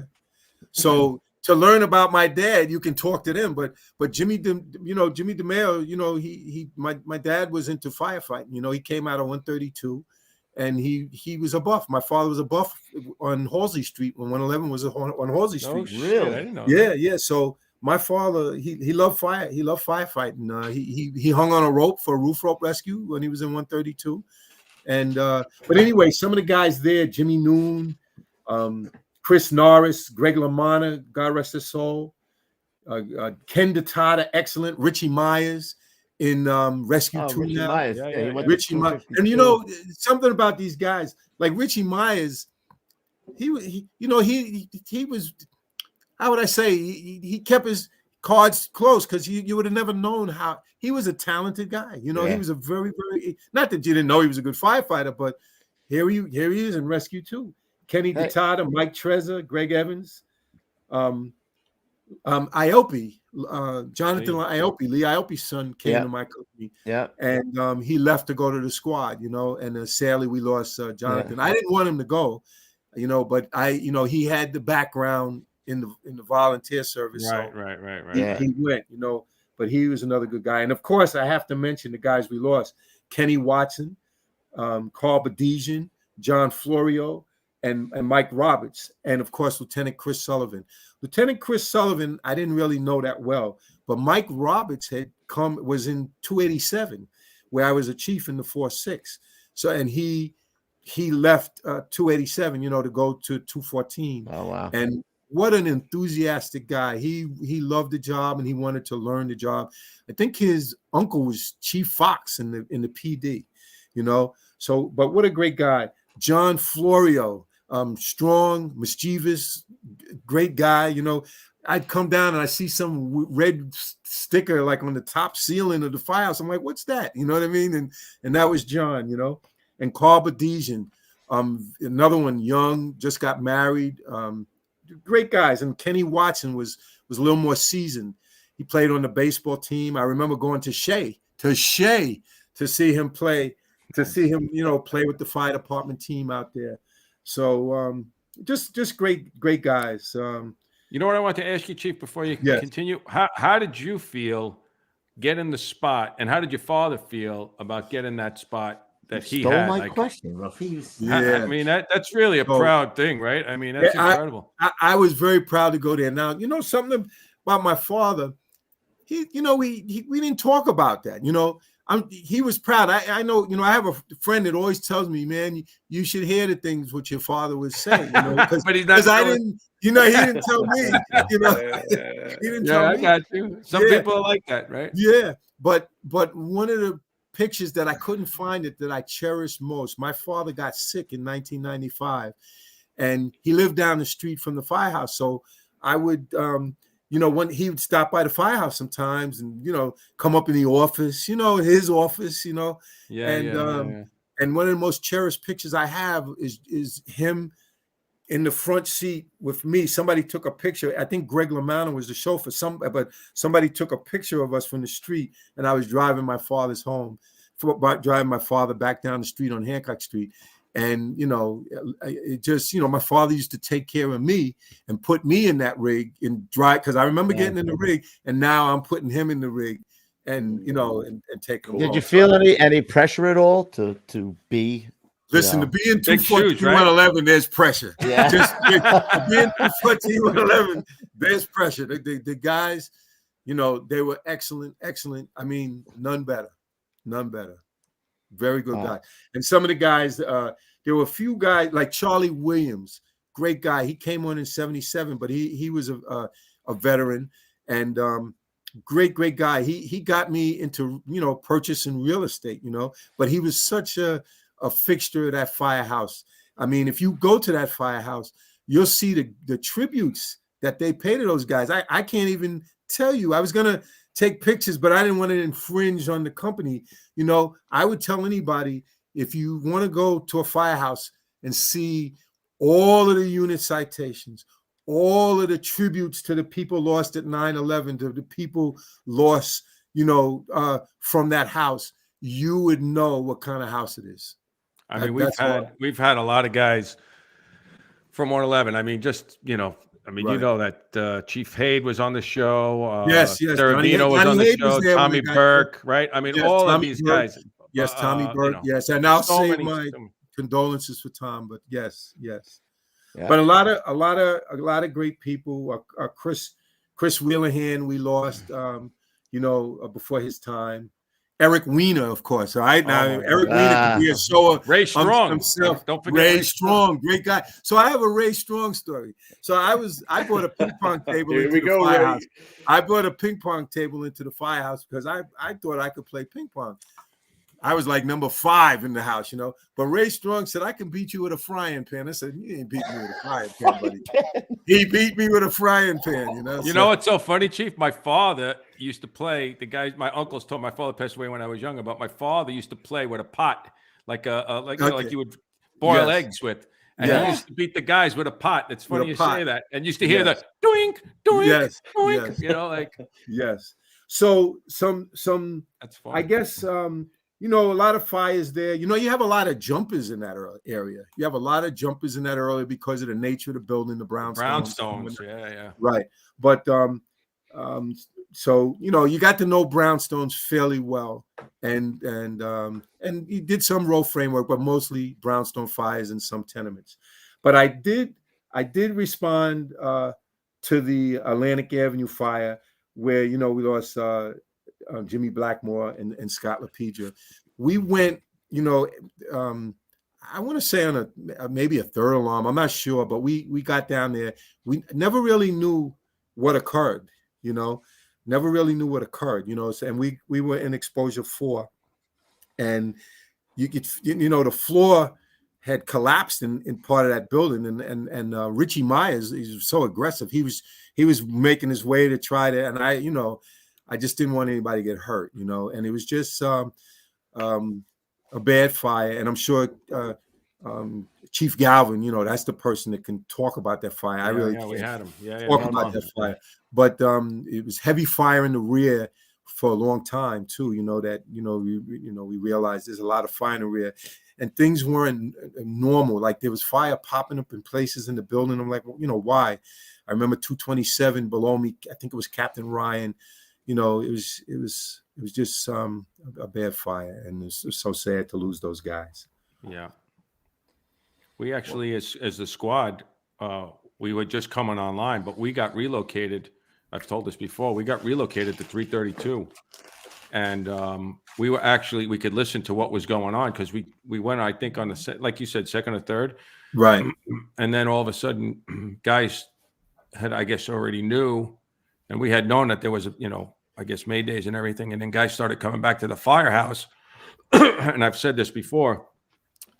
After we knew who it was, I remember looking at his shoes on the floor of the apparatus floor, right? Like, how many times we go out and come back, right? And to get out of your bunker pants, you put your shoes on. And, here it is, this guy, two guys not coming back to put his shoes on. Right? Really, oh, my God, it's such a weird feeling. Yes. Okay, so we study and we get promoted to BC, Chief, right? And yes. You're covering in the 11th back. I'm covering in the 11th, but in the 11th Division, and I was assigned to Battalion 3-5 with. Let's see, I'm catching up now. I'm catching up. Okay, so before 108, right? 216, 108. No, I'm not talking about that. Oh. Before before you get promoted, you're mentor. So I got to mentor in the Bronx in 26 Battalion, and that was, I just say the Bronx was great, and I just can't say enough. Mike McPartland was the captain, and he told those guys, hey, this is Bob Turner, and you take care of him, and it was a great experience in working for those chiefs and learned a lot down there in the 26. So when I came to 3-5, Joe Bryant, Roger Bueller, they were assigned, and the other chiefs. I'm drawing a blank on their name. No disrespect to anybody if I don't mention your name, but they were in the 3-5 with great people to work for, and of course in the division at the time, Phil Burns was the commander, and Dave Corcoran was also there. And Dave Corcoran was could be, he's known to be a tough guy, but he could be, but he was nice to you. Huh? No, he was nice to you. Yeah.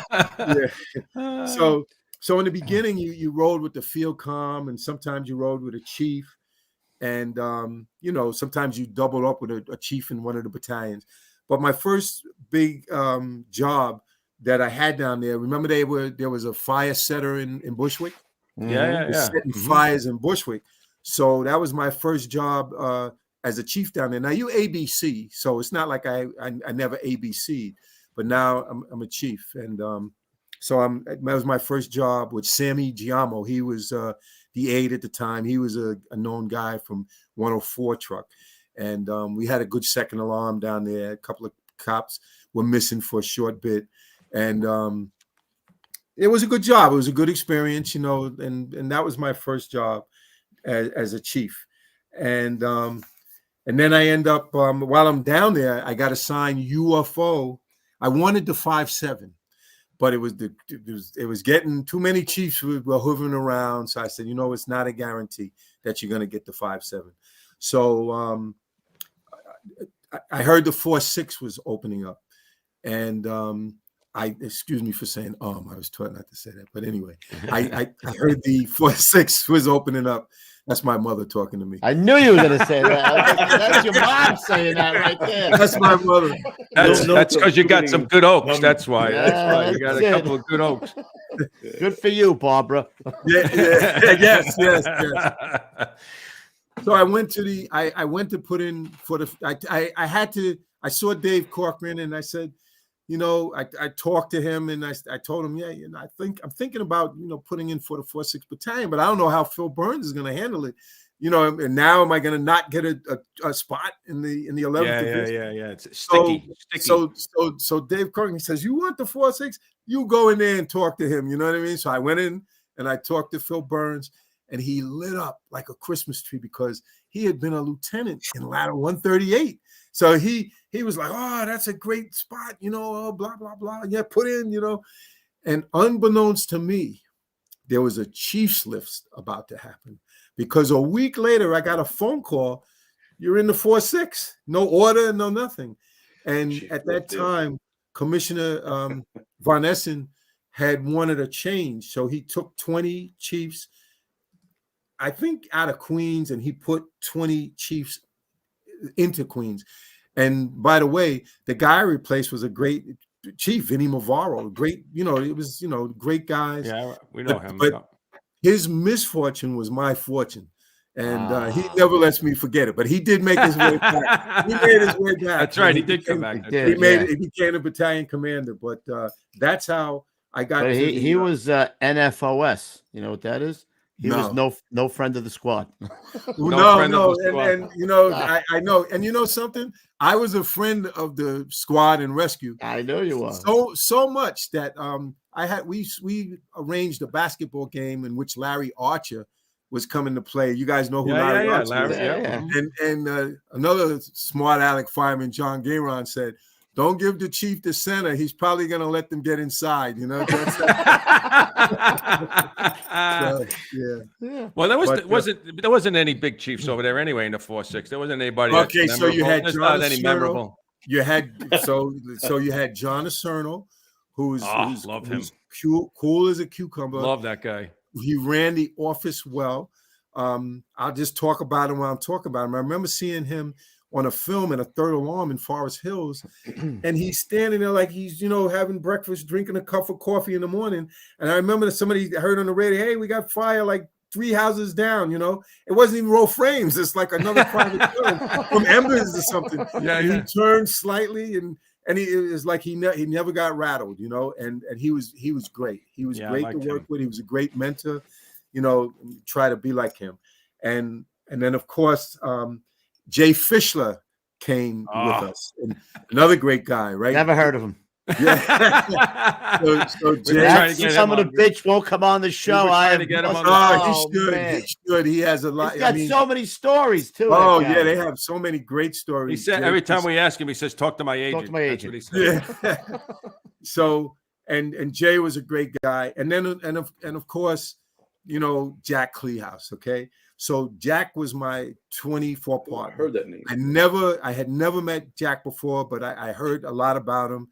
You know, you don't want to stand next to him when you're in your dress uniform. You know what I mean? Because he's leaning into one you side. certainly feel important. You know, yeah, he's got a lot of, what do they call that? Yeah. But he was a great guy. And when I'm counterweight, I felt like I arrived because, you know, John Acerno, you know, he talked to you about the battalion, and Jack sat me down and he had like a book about the companies in the area, you know, what they carried, you know, he just like gave me a full lesson about the 4-6 Battalion, where we responded, what radios we, you know, so he was great. And as you know, he drilled all the time. He would set up, you know, awnings, like, okay, how are you gonna ladder an awning, or just any type of drill. Jack was into that. He was a great guy to work with. I was sorry I didn't work with him, you know, but I did, you know, we exchanged information at the change of tour, and he was just a great guy. Now, I had went back to John Jay College, and I, you know, you need mutuals. And Jack, whatever you need, he gave me whatever you need, you know, and that was it, you know. And I would try to relieve him early, you know. He almost never, you know, he almost never. Going to fires, that's it. Yeah. And I remember one day after I had been a chief a while, I always got out of the car. Every run, I got out of the car. You know how I moved around, you know, went into buildings and stuff. And one day I'm shopping and there's a run and there's Jack in the car, you know, just laid back. And I said, I've been doing it all wrong, man. I got it all wrong. He was taking it easy, cool as a cucumber. You gotta learn from the goat. I don't know if he remembers that, but gotta learn from the goat, man. Yeah, he was a great guy. So now in the 4-6, I got to talk about the companies, you know, the 287 and 136. I hadn't really never known about that, that area, Corona. And one day, Bobby Holtzmeyer was the captain of 289, and we had been working on an exam together, a captain's exam or something. And he needed to, we all carpooled. So he needed to pick up something, and I went to this area. I was like, wow, look at this area, you know? So anyway, 287 and 136, great house, great offices. I you know, for anyone that I don't mention, you know, forgive me, you know, but first of all, I'll start with the aides so I don't forget them. Like Rich Cleary, he was formerly from 138 truck. He drove the chief car like it was 138 truck. You know what I mean? He was very, very, he was very, very 1084. We're 1084. Yeah. You just closed the door. 1084. And Greg Lemko. Another great guy. He knew the area, you know, a sports genius, you know. Warren Smith. Now, Warren Smith was my driver that I brought over. Now, Warren had left 275 engine to go to 306 to you know, slow down. Yeah. And I called him up, and he went, you know, he came like he was only in 306, maybe 3 or 4 weeks, and he came over to the 46. And the 4-6 runs. They do runs. Oh, we were running. They're one of the top battalions for running. He would look at me like, what the hell am I doing? Yeah. I could have been in Bayside. Yeah, but he fit in well. They used to call him the money train. He fit in well with the guys. They played cards, and he certainly hired him for overtime. But he fit in well. Paul Fanara from 138 truck. You know, Big Paulie. Big Paul, guy. Yeah. Big Paul Fanara, yeah. I came on with Paul. Did you? Yeah, he was a great guy. Looked like a wrestler or something. Big like hands. WWF, big hands. Yeah. You don't want him grabbing you, that's for sure. Oh, no, don't get a hold of me. No. Yeah, no, he was a great guy.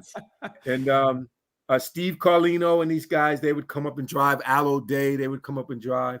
And of course, in the truck, you had, and in the engine and the truck, you had a lot of great officers. I think Charlie Solon was there when I came, and Pat McNally. But of course, you had Buckeye, you had Jim McGetrick, and different guys.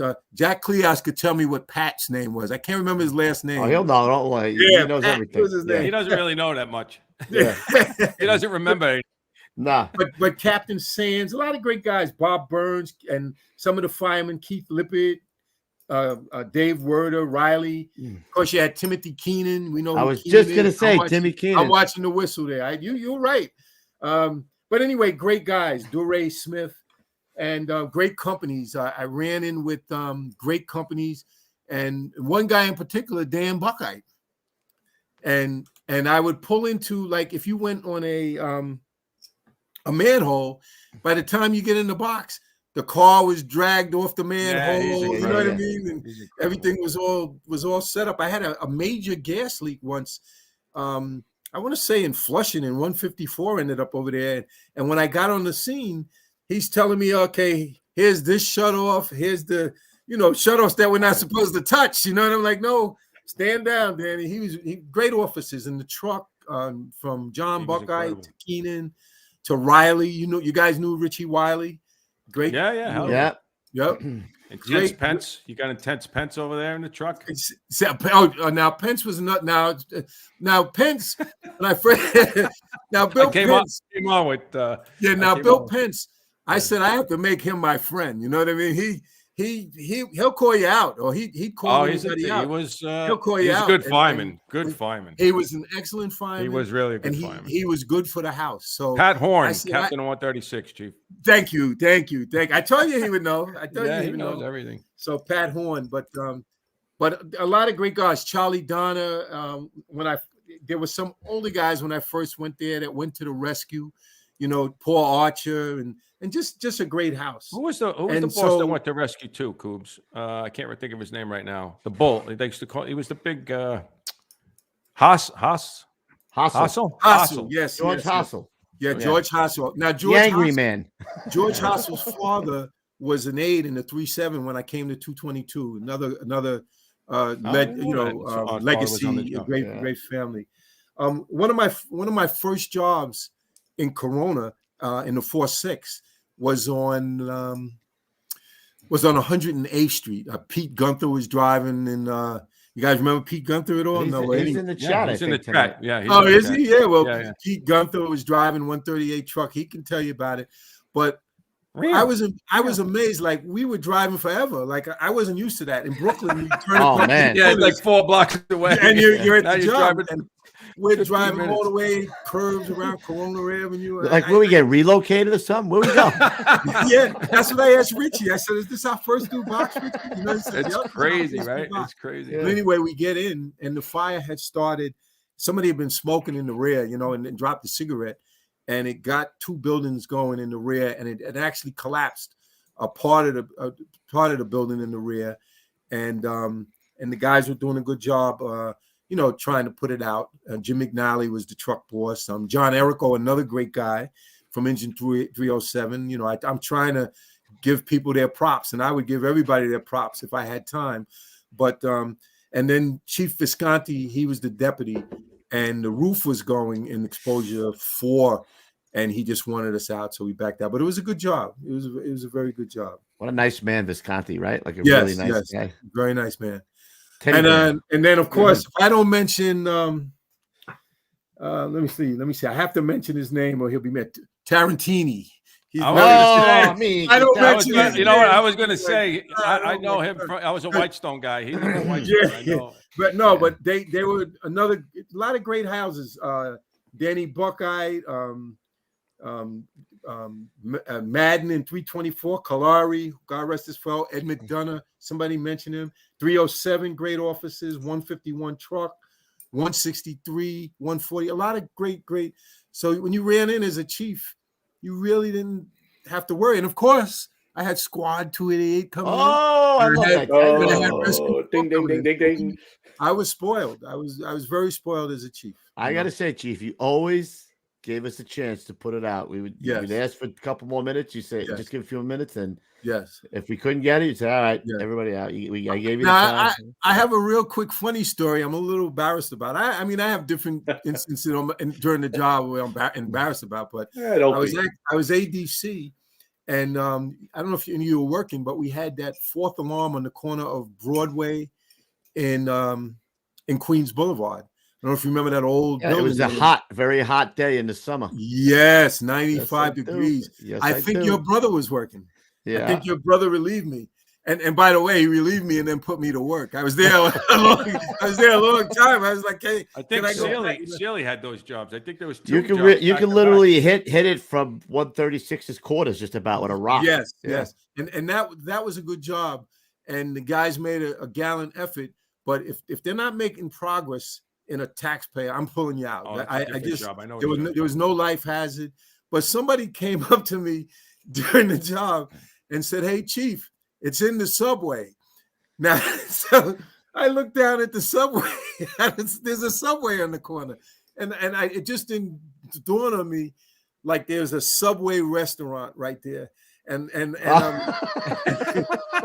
looking. I'm like, I can't see. I was in the subway, But it was a little funny.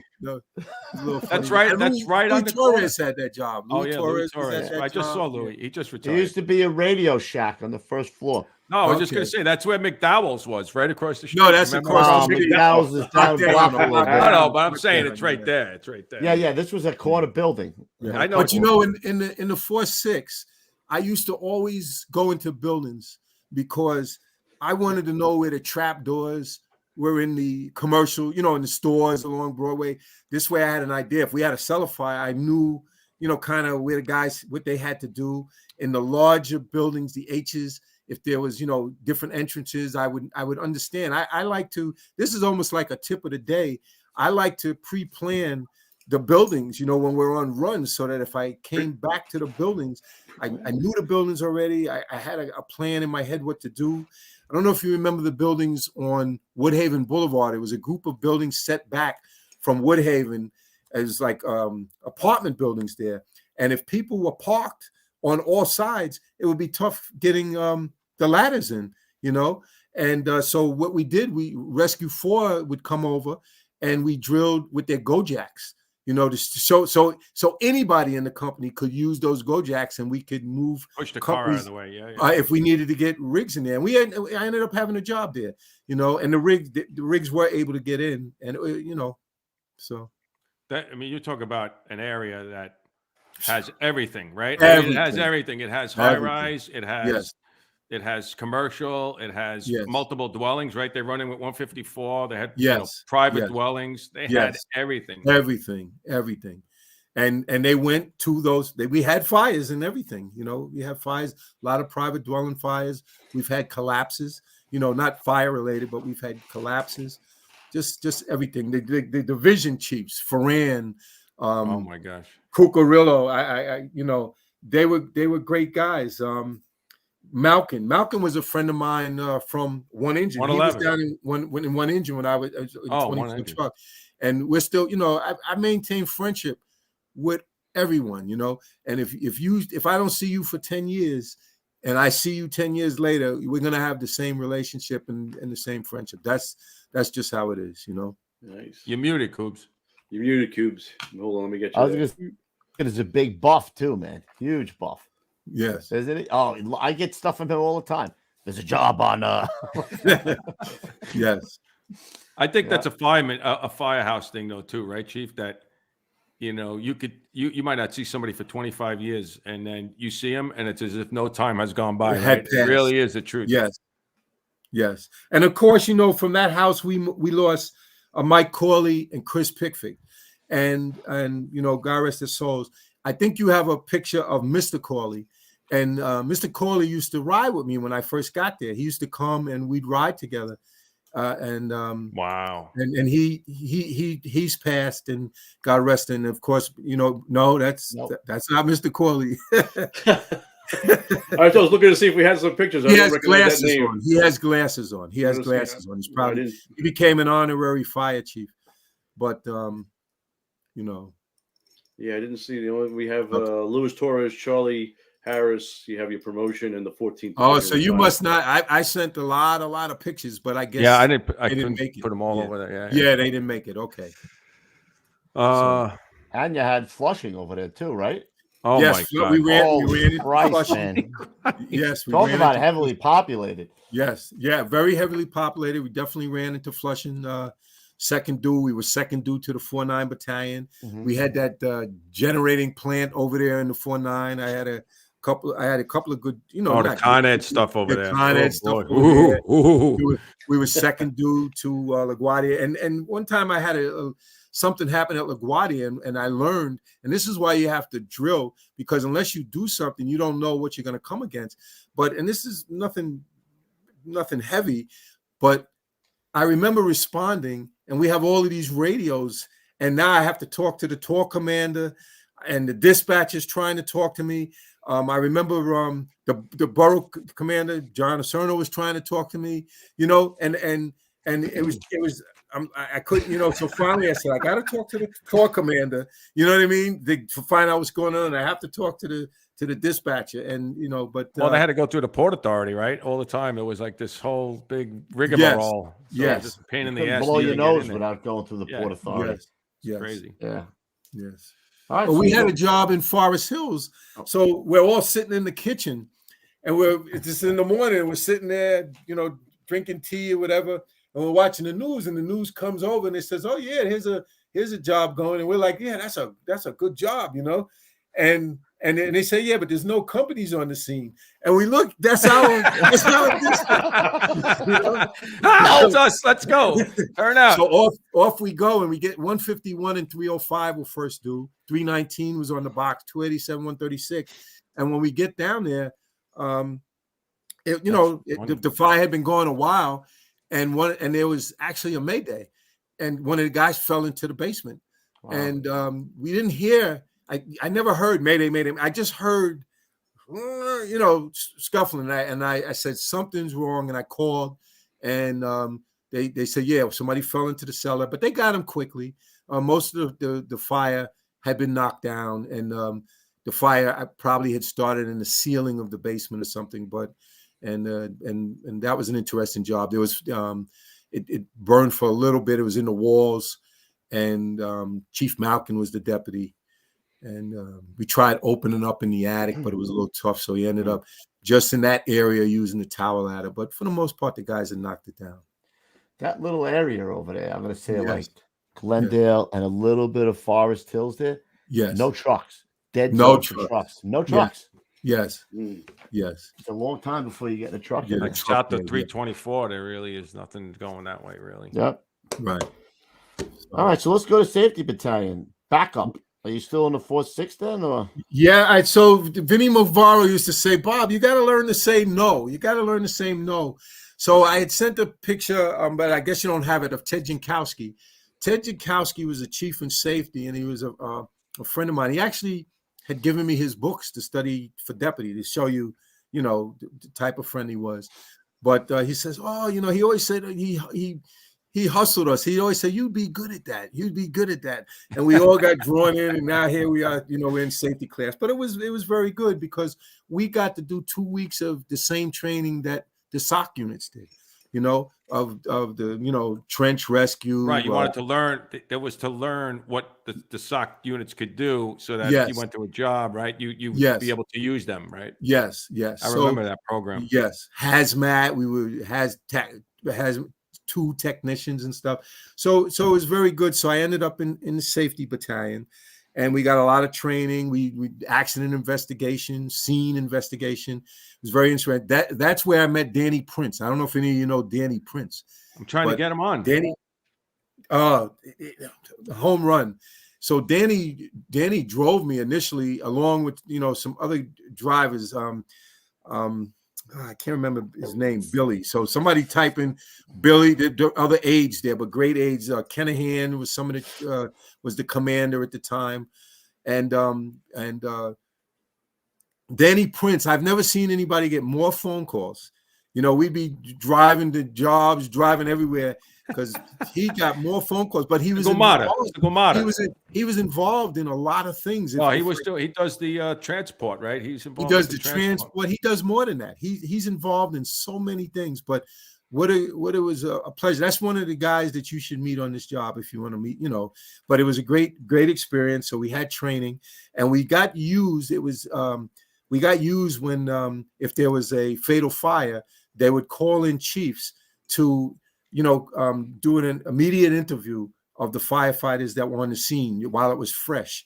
And so we would do immediate interviews of firefighters on the scene.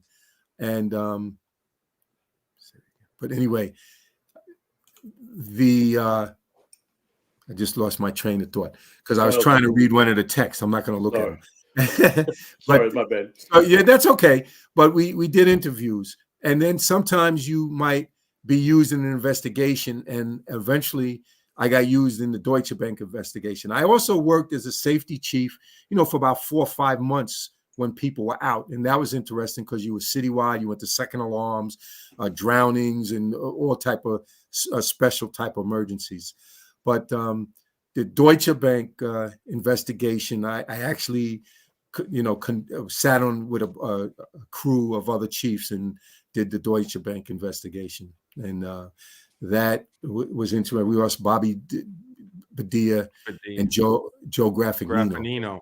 Graffignino, yes, yeah. And I learned a lot. When you study a fatal fire, it'll make you better. Because you literally go through step by step of the fire, mentally, and you're experiencing it, and so one of the things I picked up from that fire, we have heads up display, right? Well, none of you are still working, right? But they still have heads up display, right? What do you know what that is? On the mask. In the mask. You can see how much time remains. I didn't know that. No, I didn't know that. So if I'm wrong, somebody type in. But I remember they had the lights, the green, yellow. Yeah, the lights. That's the light. Oh, that. Yes. So I learned. So we had a fire in a garage at Left Rack, and it was pretty charged, and it was 3 or 4 cars going, and I learned to call the officer and say, hey, how much time do you have? Or check your heads up display, because it gives you not an exact. I mean, I know we have a vibra alert and you have time to do things, but you have other tools that can help you realize where you're at. And speaking of that, another good drill that I know some of the guys do is they had people sit still, like if you were trapped or something, to sit still and just relax, and how long the mask can last, and that's another. Oh, it's all your breathing. Yeah. It's all your breathing. It's just tough not to panic if you feel like you're in a bad spot, but correct. I mean, we've all been in that spot where you can catch yourself, and you definitely calm down if your mind can catch yourself, right? So yes. And I responded. We're still on chief stuff, right? I responded I responded to the Father's Day fire. And that I went probably on the 3rd or 4th alarm. The collapse had occurred already before I got there. And I thought I would be able to try to get control of the scene, but I couldn't. I'm telling you right now, I couldn't. I saw Chief Messbauer. I think he was a mess. Yes, it was traumatic to him. Mm-hmm. And I saw some of the guys from Rescue 4. They were kind of shooken. So I never really had a handle on who was trapped in the basement. Fahey. I never got a handle on where Fahey was. And I saw Larry Stack, and they were shooting water into the building, and I asked them to shut the water down, and Larry and I went into the building to try to just see what was going on, but I couldn't. It was really a jumbled mess in there. Yep. So I came back out, and a communications coordinator, he was an acting chief, came in, and I said, well, you find out where everybody's at. And he had never done it. He said, I've never done this before. So I said, all right, just call, we're going to call the companies, to do a roll call. And what happened is people weren't responding. So you have to literally go to them, and when I went to them, there were people at the rear there, near that chimney in the rear. I guess that would be exposure 2-3 corner. Mm-hmm. And I was concerned about their safety. And that's also where a door went into the basement there. And I never realized that it was a hill, right? With all of the debris down. A ramp. I never realized that was the basement. Right. And when I finally realized, well, this is the basement. And at this point in the fire, I realized that Fahey was trapped in the basement, I really didn't want to commit. And it was, I said I didn't want to commit. So I tried to make entry. I did go into the basement, and then I got as far as I can get. And it was hot. You're in water. And I said, okay. I came out and I sent Danny Buckeye in, because I said, if anybody can do it, Danny can do it. Yeah, no doubt. I want him coming for me. Exactly. He's in my top 5. Yeah. Don't bring that up again. He meant to say 500. Yeah. He meant to say top 500 for me. But anyway, I never really. And then by that time, everybody was there. Everybody was there. They were breaching, and you guys know the rest. You guys know the rest. So I did also respond to that fire. And any other jobs you want to talk about before we go to first deputy commissioner, chief? What do you got? Yeah, how does that come about anyway? How does that even? Oh, you know what I wanted to mention? Something that really touched me while I was in the 4-6. So I'm down in Woodside, and Rescue 4, we must have been in a box, and we get a call for someone struck by a train at the Woodside station at the Long Island Railroad. So we're right there, and we get in and we all go up, and we see this poor girl, Natalie Sneed. My impression is like, what is this girl doing on the tracks? I've been with a lot of people on the tracks. Some of them were homeless or whatever. She was going to a concert, right? Yes, she was going to a Dave Matthews concert. I worked that day too. Yep. Okay. She was going to a Dave Matthews concert. And we were all struck. Rescue, we were all struck. These are seasoned guys. And I was like, go, forget power off and go, go get her. And she and her leg was completely cut off. It was completely cut off. It was amputated. And they got her, they boarded her and got her out. And it was just so sad. It was so sad. And it really touched me. I'll never get that out of my mind. And I had to talk to her parents. Her cousins were with her. And they said, can you talk to the parents and let them know whether she should come to New York or not? Because she was from Minnesota. And I had to tell the mother, you should come. It's a serious injury. I did not, I just said it's a very serious injury. And I had to do that. And now I learned, when I knew I was going to talk about this, I looked it up. In 2009, her mother committed suicide because, oh my God. Yes, because the National Transportation Board came out with their findings and said that it was mostly her fault. And it really devastated the mother. And people said, well, you had a gap, that gap fell through.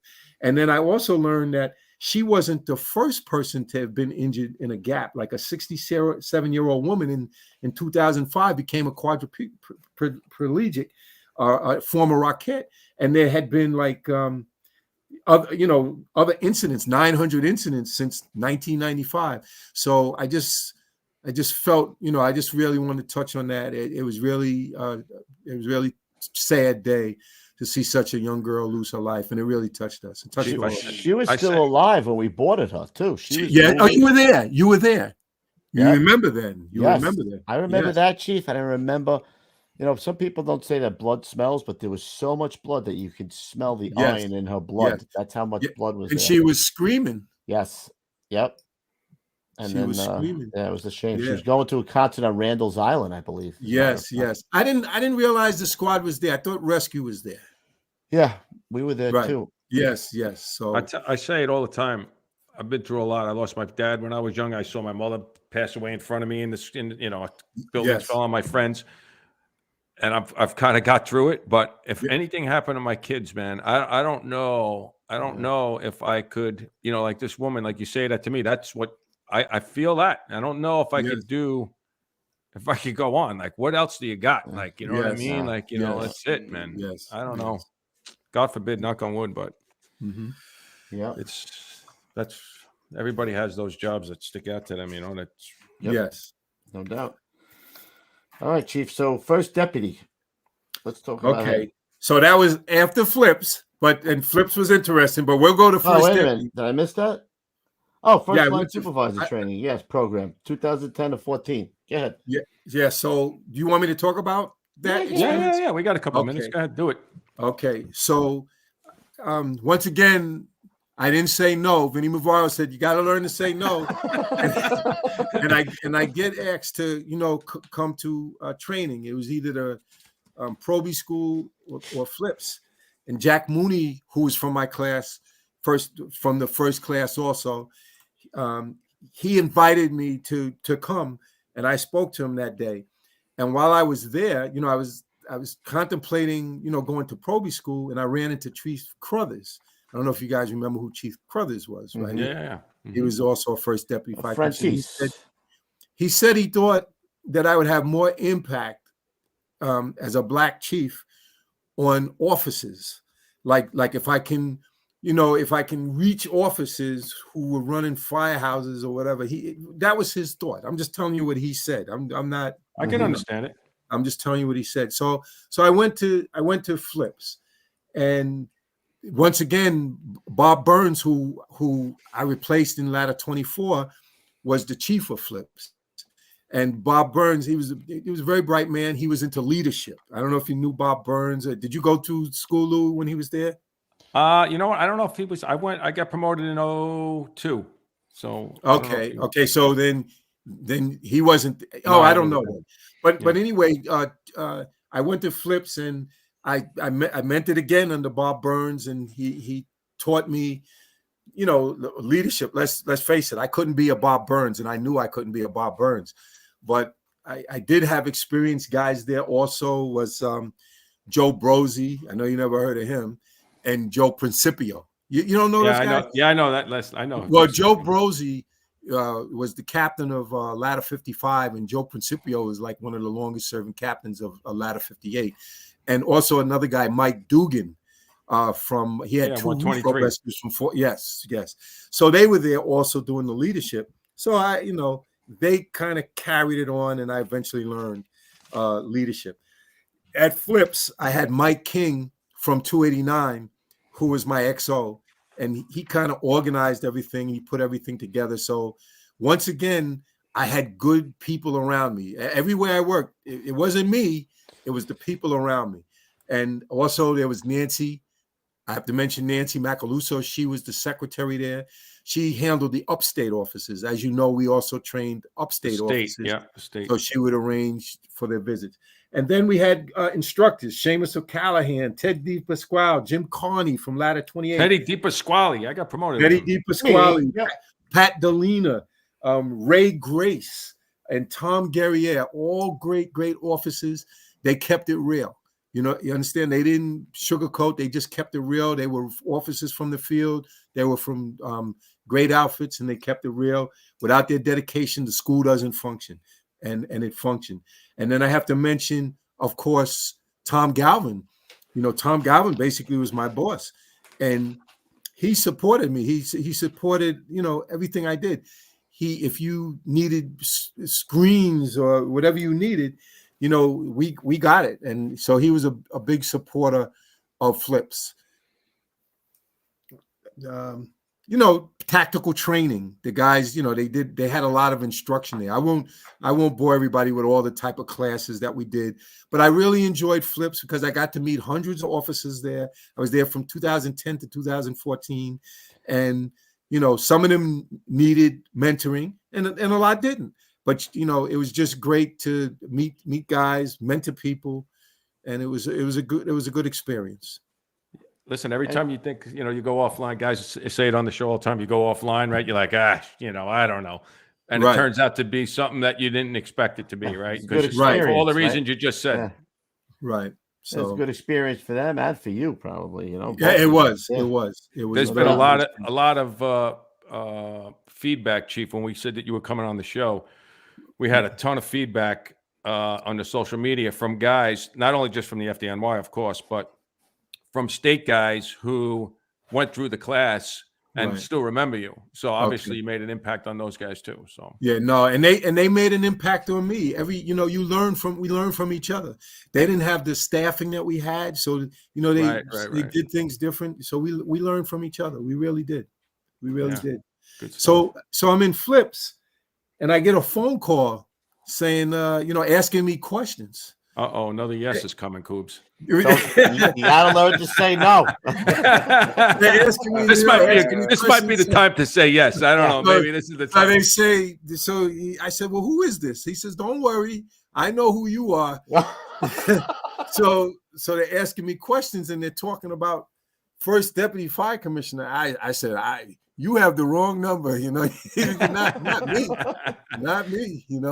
And for 3 months, maybe, because I'm like, there's no way I'm not qualified to be first deputy fire commissioner. You think, you think of the people that have come through that position, and I realized that everybody has a different, function at the time.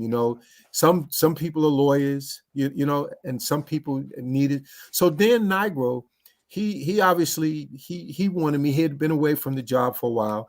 You'd have to ask him while he chose me, but I did tell him. He came, we met, and we spoke. And because I had worked on exams, you saw I used to prepare promotional exams, and we worked on one together, so we knew each other well.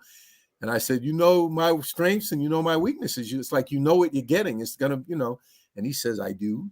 And then I, what you're getting. And then he gave a yes. And that was a yes.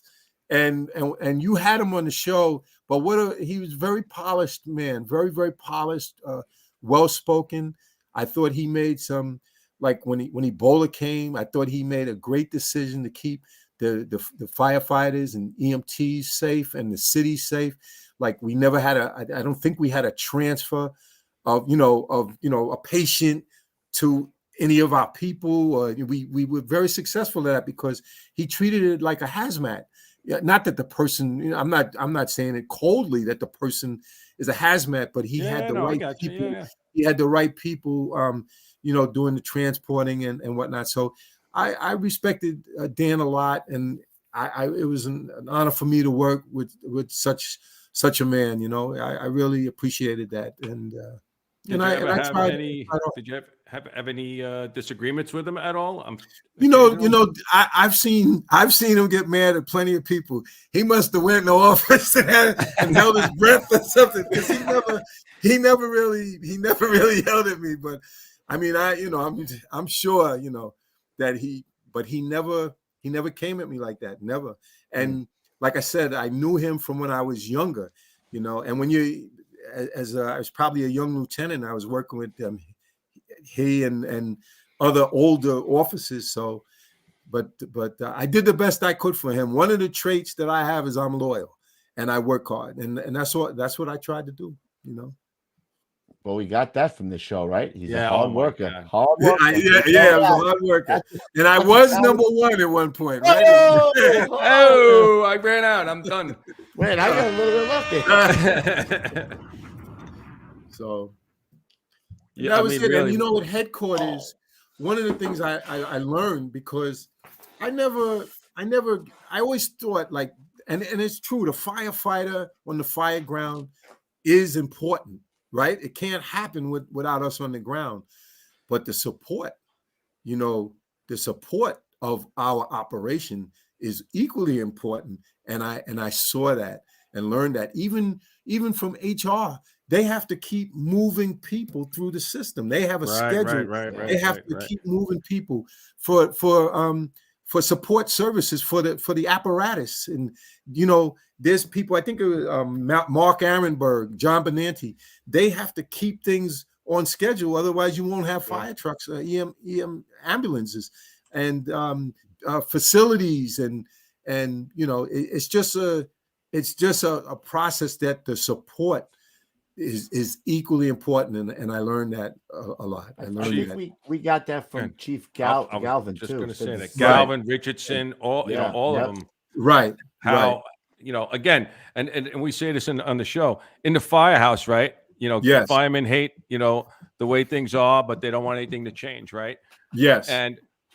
But when you're in the firehouse, you don't know what's going on. Like, guys think that there's a disconnect, and so sometimes there is, but you don't realize, like you just said, how much effort is being put into what Chief Galvin said with training, and Chief Richardson, and all Absolutely, and even like budget and and finance, all of those things have to be budgeted and paid for, and it always happened. It always got done. It always got done. And the staff chiefs downtown, they did a lot of work.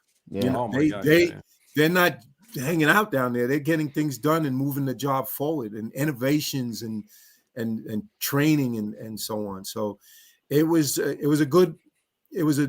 nice move for me to go down there.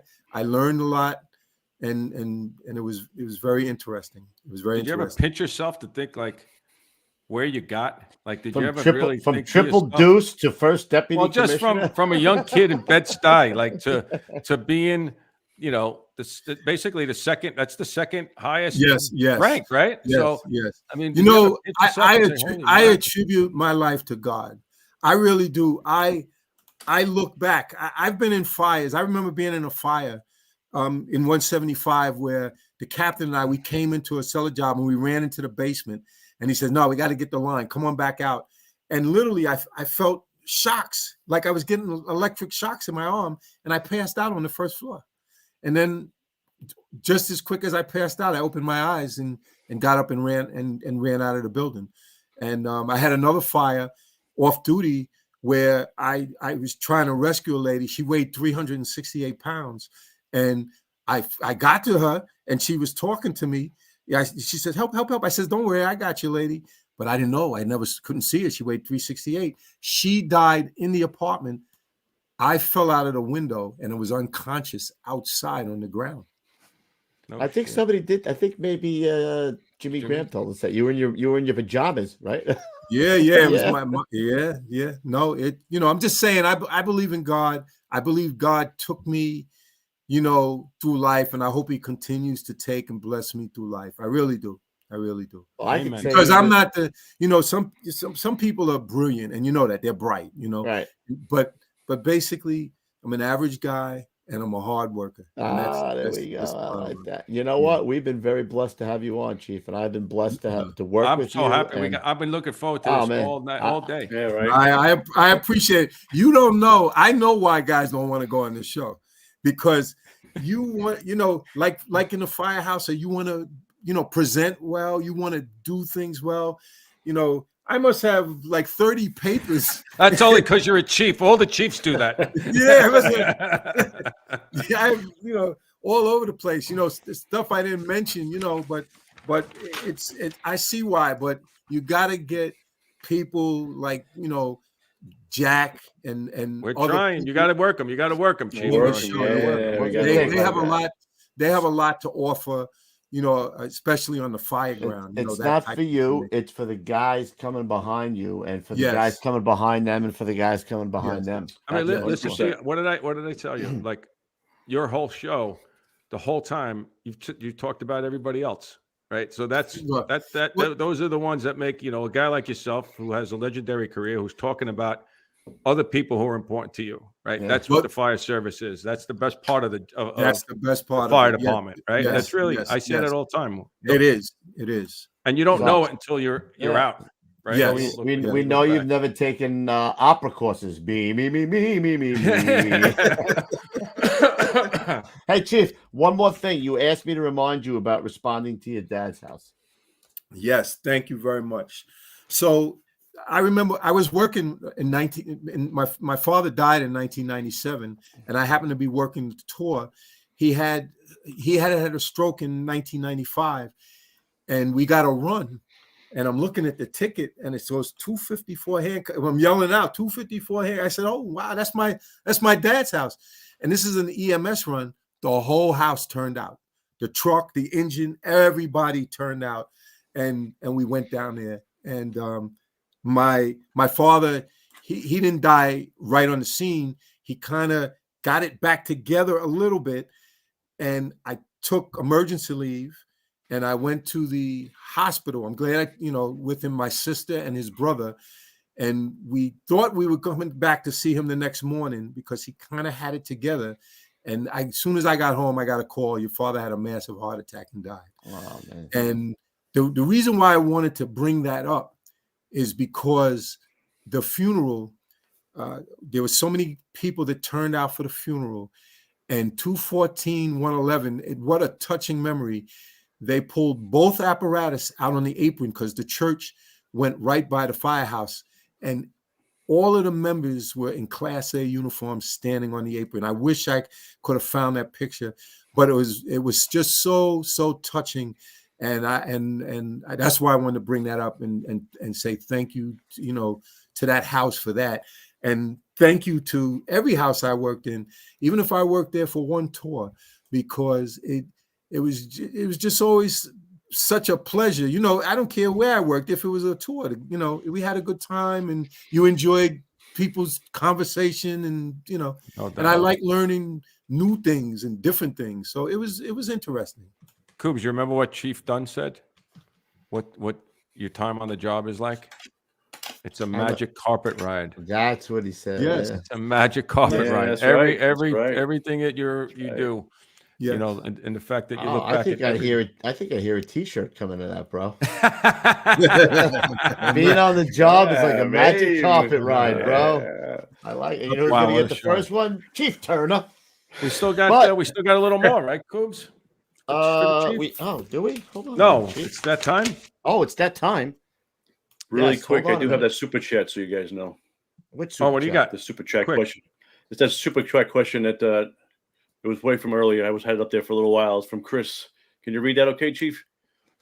Was there a time when he disagrees with the commissioner about policy or procedure and how it was it overcome? Yeah, that was. It was just he just asked it a little bit differently. I had him re-ask it, so it's very along the same lines.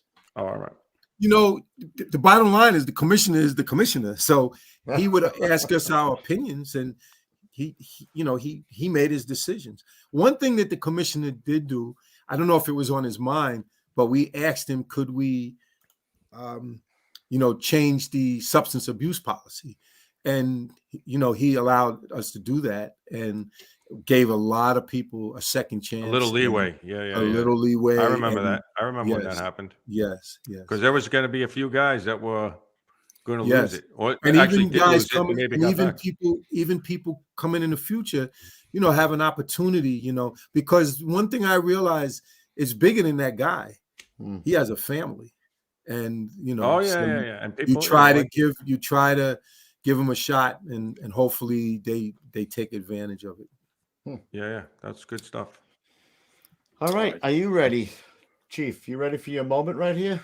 Okay. All right, well, here it comes. It's time for Ruffy, the old school tip of the day.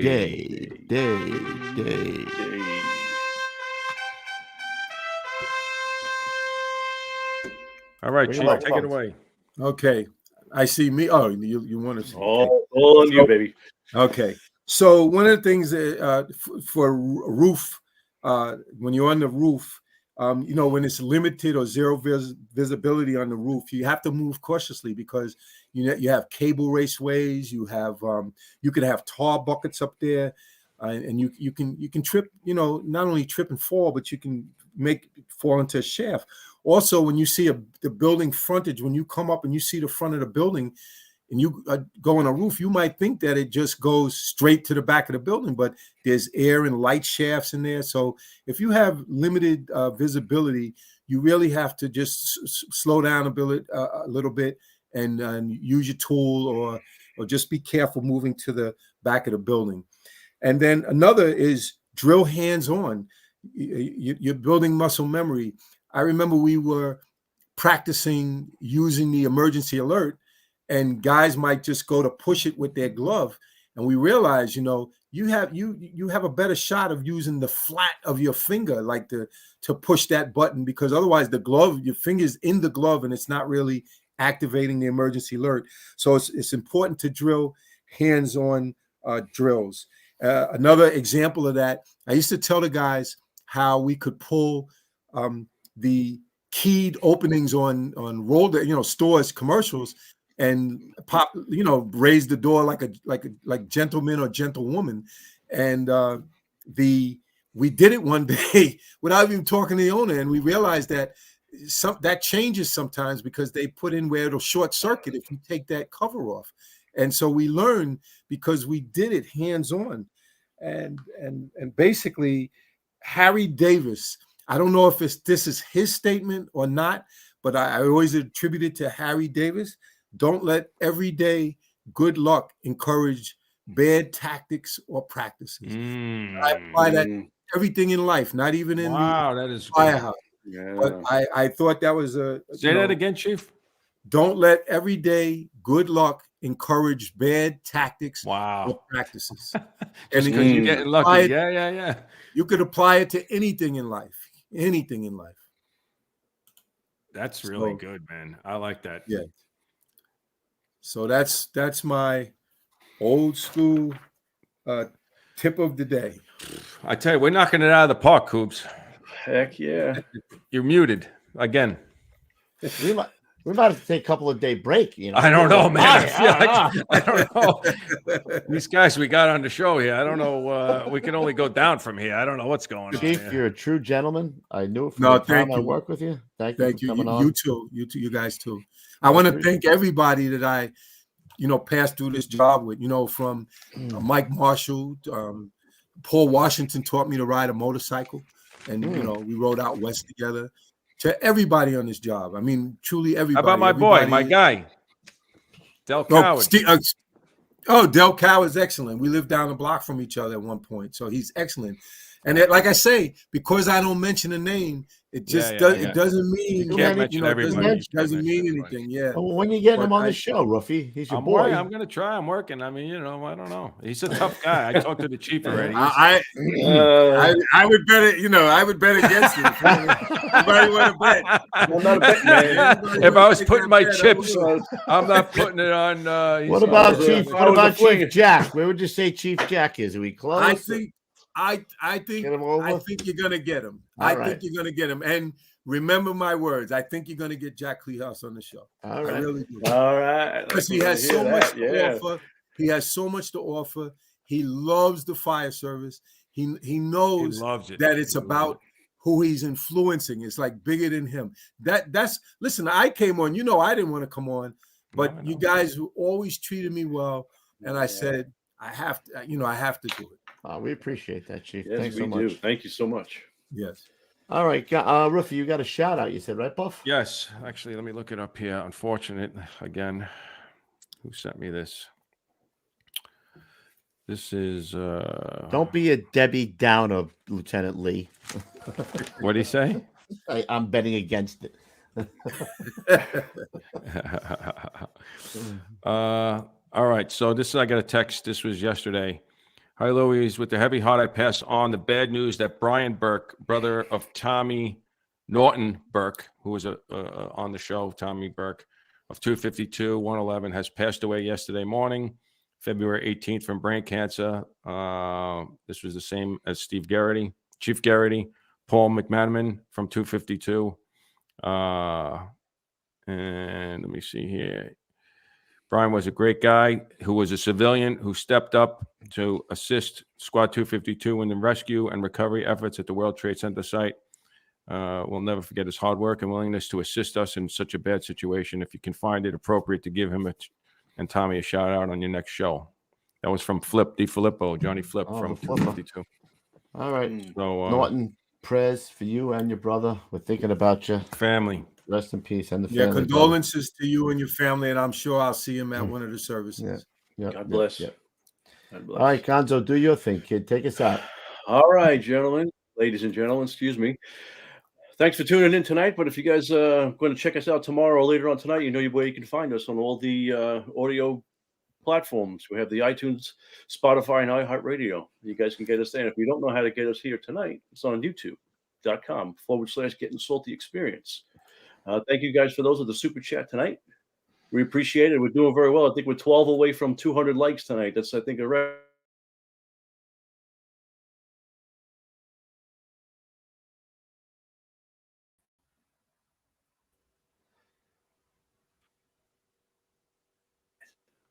If you can't wait to find us, we got us on Instagram. We're now on TikTok. You got us in there. We know a guy doing a great job on TikTok and Instagram. We got another gentleman. We were actually living stream tonight on LinkedIn as well. It should be going very well. And if you want to get some good swag, you want some box cutters. Not box cutters. We don't want box cutters. Sorry, wrong terminology. We want some cigar cutters. I don't know why I had cigar cutters on my mind, or bottle openers and your T-shirts. Go to Gettin Salty Apparel. All right. We're at 57,000 fans right now on Facebook. We were growing some numbers. We need to go ahead and spread that out. All right. And ads. For those of us that are looking to want us to go ahead and put some ads on the show, this is where you're going to email us. Email us here to Gettin Salty Ads at Gmail, and we'll go ahead and get the ads going. We have a couple spots still open. We need a few more. And if you want to email Lou and tell us who we want to have on the show, email me too, or any one of the new producers. We'll take a look at it. We'll talk with the guys. Maybe we'll get them on, but give us the details. We need all the details that not just get this guy Tom on, and we don't have anything else. So we need the details. And we're still looking for the fire trucks, the hot old ladies, I don't know, Kev Coops. What do you want, my friend? Give us I want the tables. Give me the kitchen tables. Give me the mustaches. Give me the tattoos. Give me the rigs. Give me your guys. If you want to see your guys on the show, you want to see your firehouse on the show, or any fires that you've been to, send them over to Coops Podcast at gmail.com. And like Louis says, we'll make you famous. I'll make you famous. We'll make you famous. All right. And we, last but not least, we do have one last thing I'm going to share with you really quick. Is for those, we have our QR codes. I need to get rid of that other brand right there. Let me just show you that real quick. And I know you guys are itching to get going. Let me get rid of that. And that's all we have. Excellent. All right. What do we got on Thursday, Ruffy? We have a guest on Thursday? We do. I don't know. We're booked up for the. Oh, we're booked this month, next month already. Holy mackerlandis. All right. Yeah. I don't know who it is, but who cares? I don't care. Well, Louis will post it up. We'll talk Chief, about again, thank you so much for everything you did while we were working. Thank you for having me. Always a gentleman, always putting us to work. Always, we're very appreciative. Chief. It was an honor. No, it was my honor to be on the show. Yes, sir. Thank you. Yeah, work on Kleehouse. We'll get him. We'll get him. We'll get him. All right, guys. We'll see you on Thursday night. Until then, stay low and go. All right, everybody. We'll see you at the big one. Chief, thanks again. Appreciate it. Thank you, guys. Thank you. Thank everybody. All right, guys.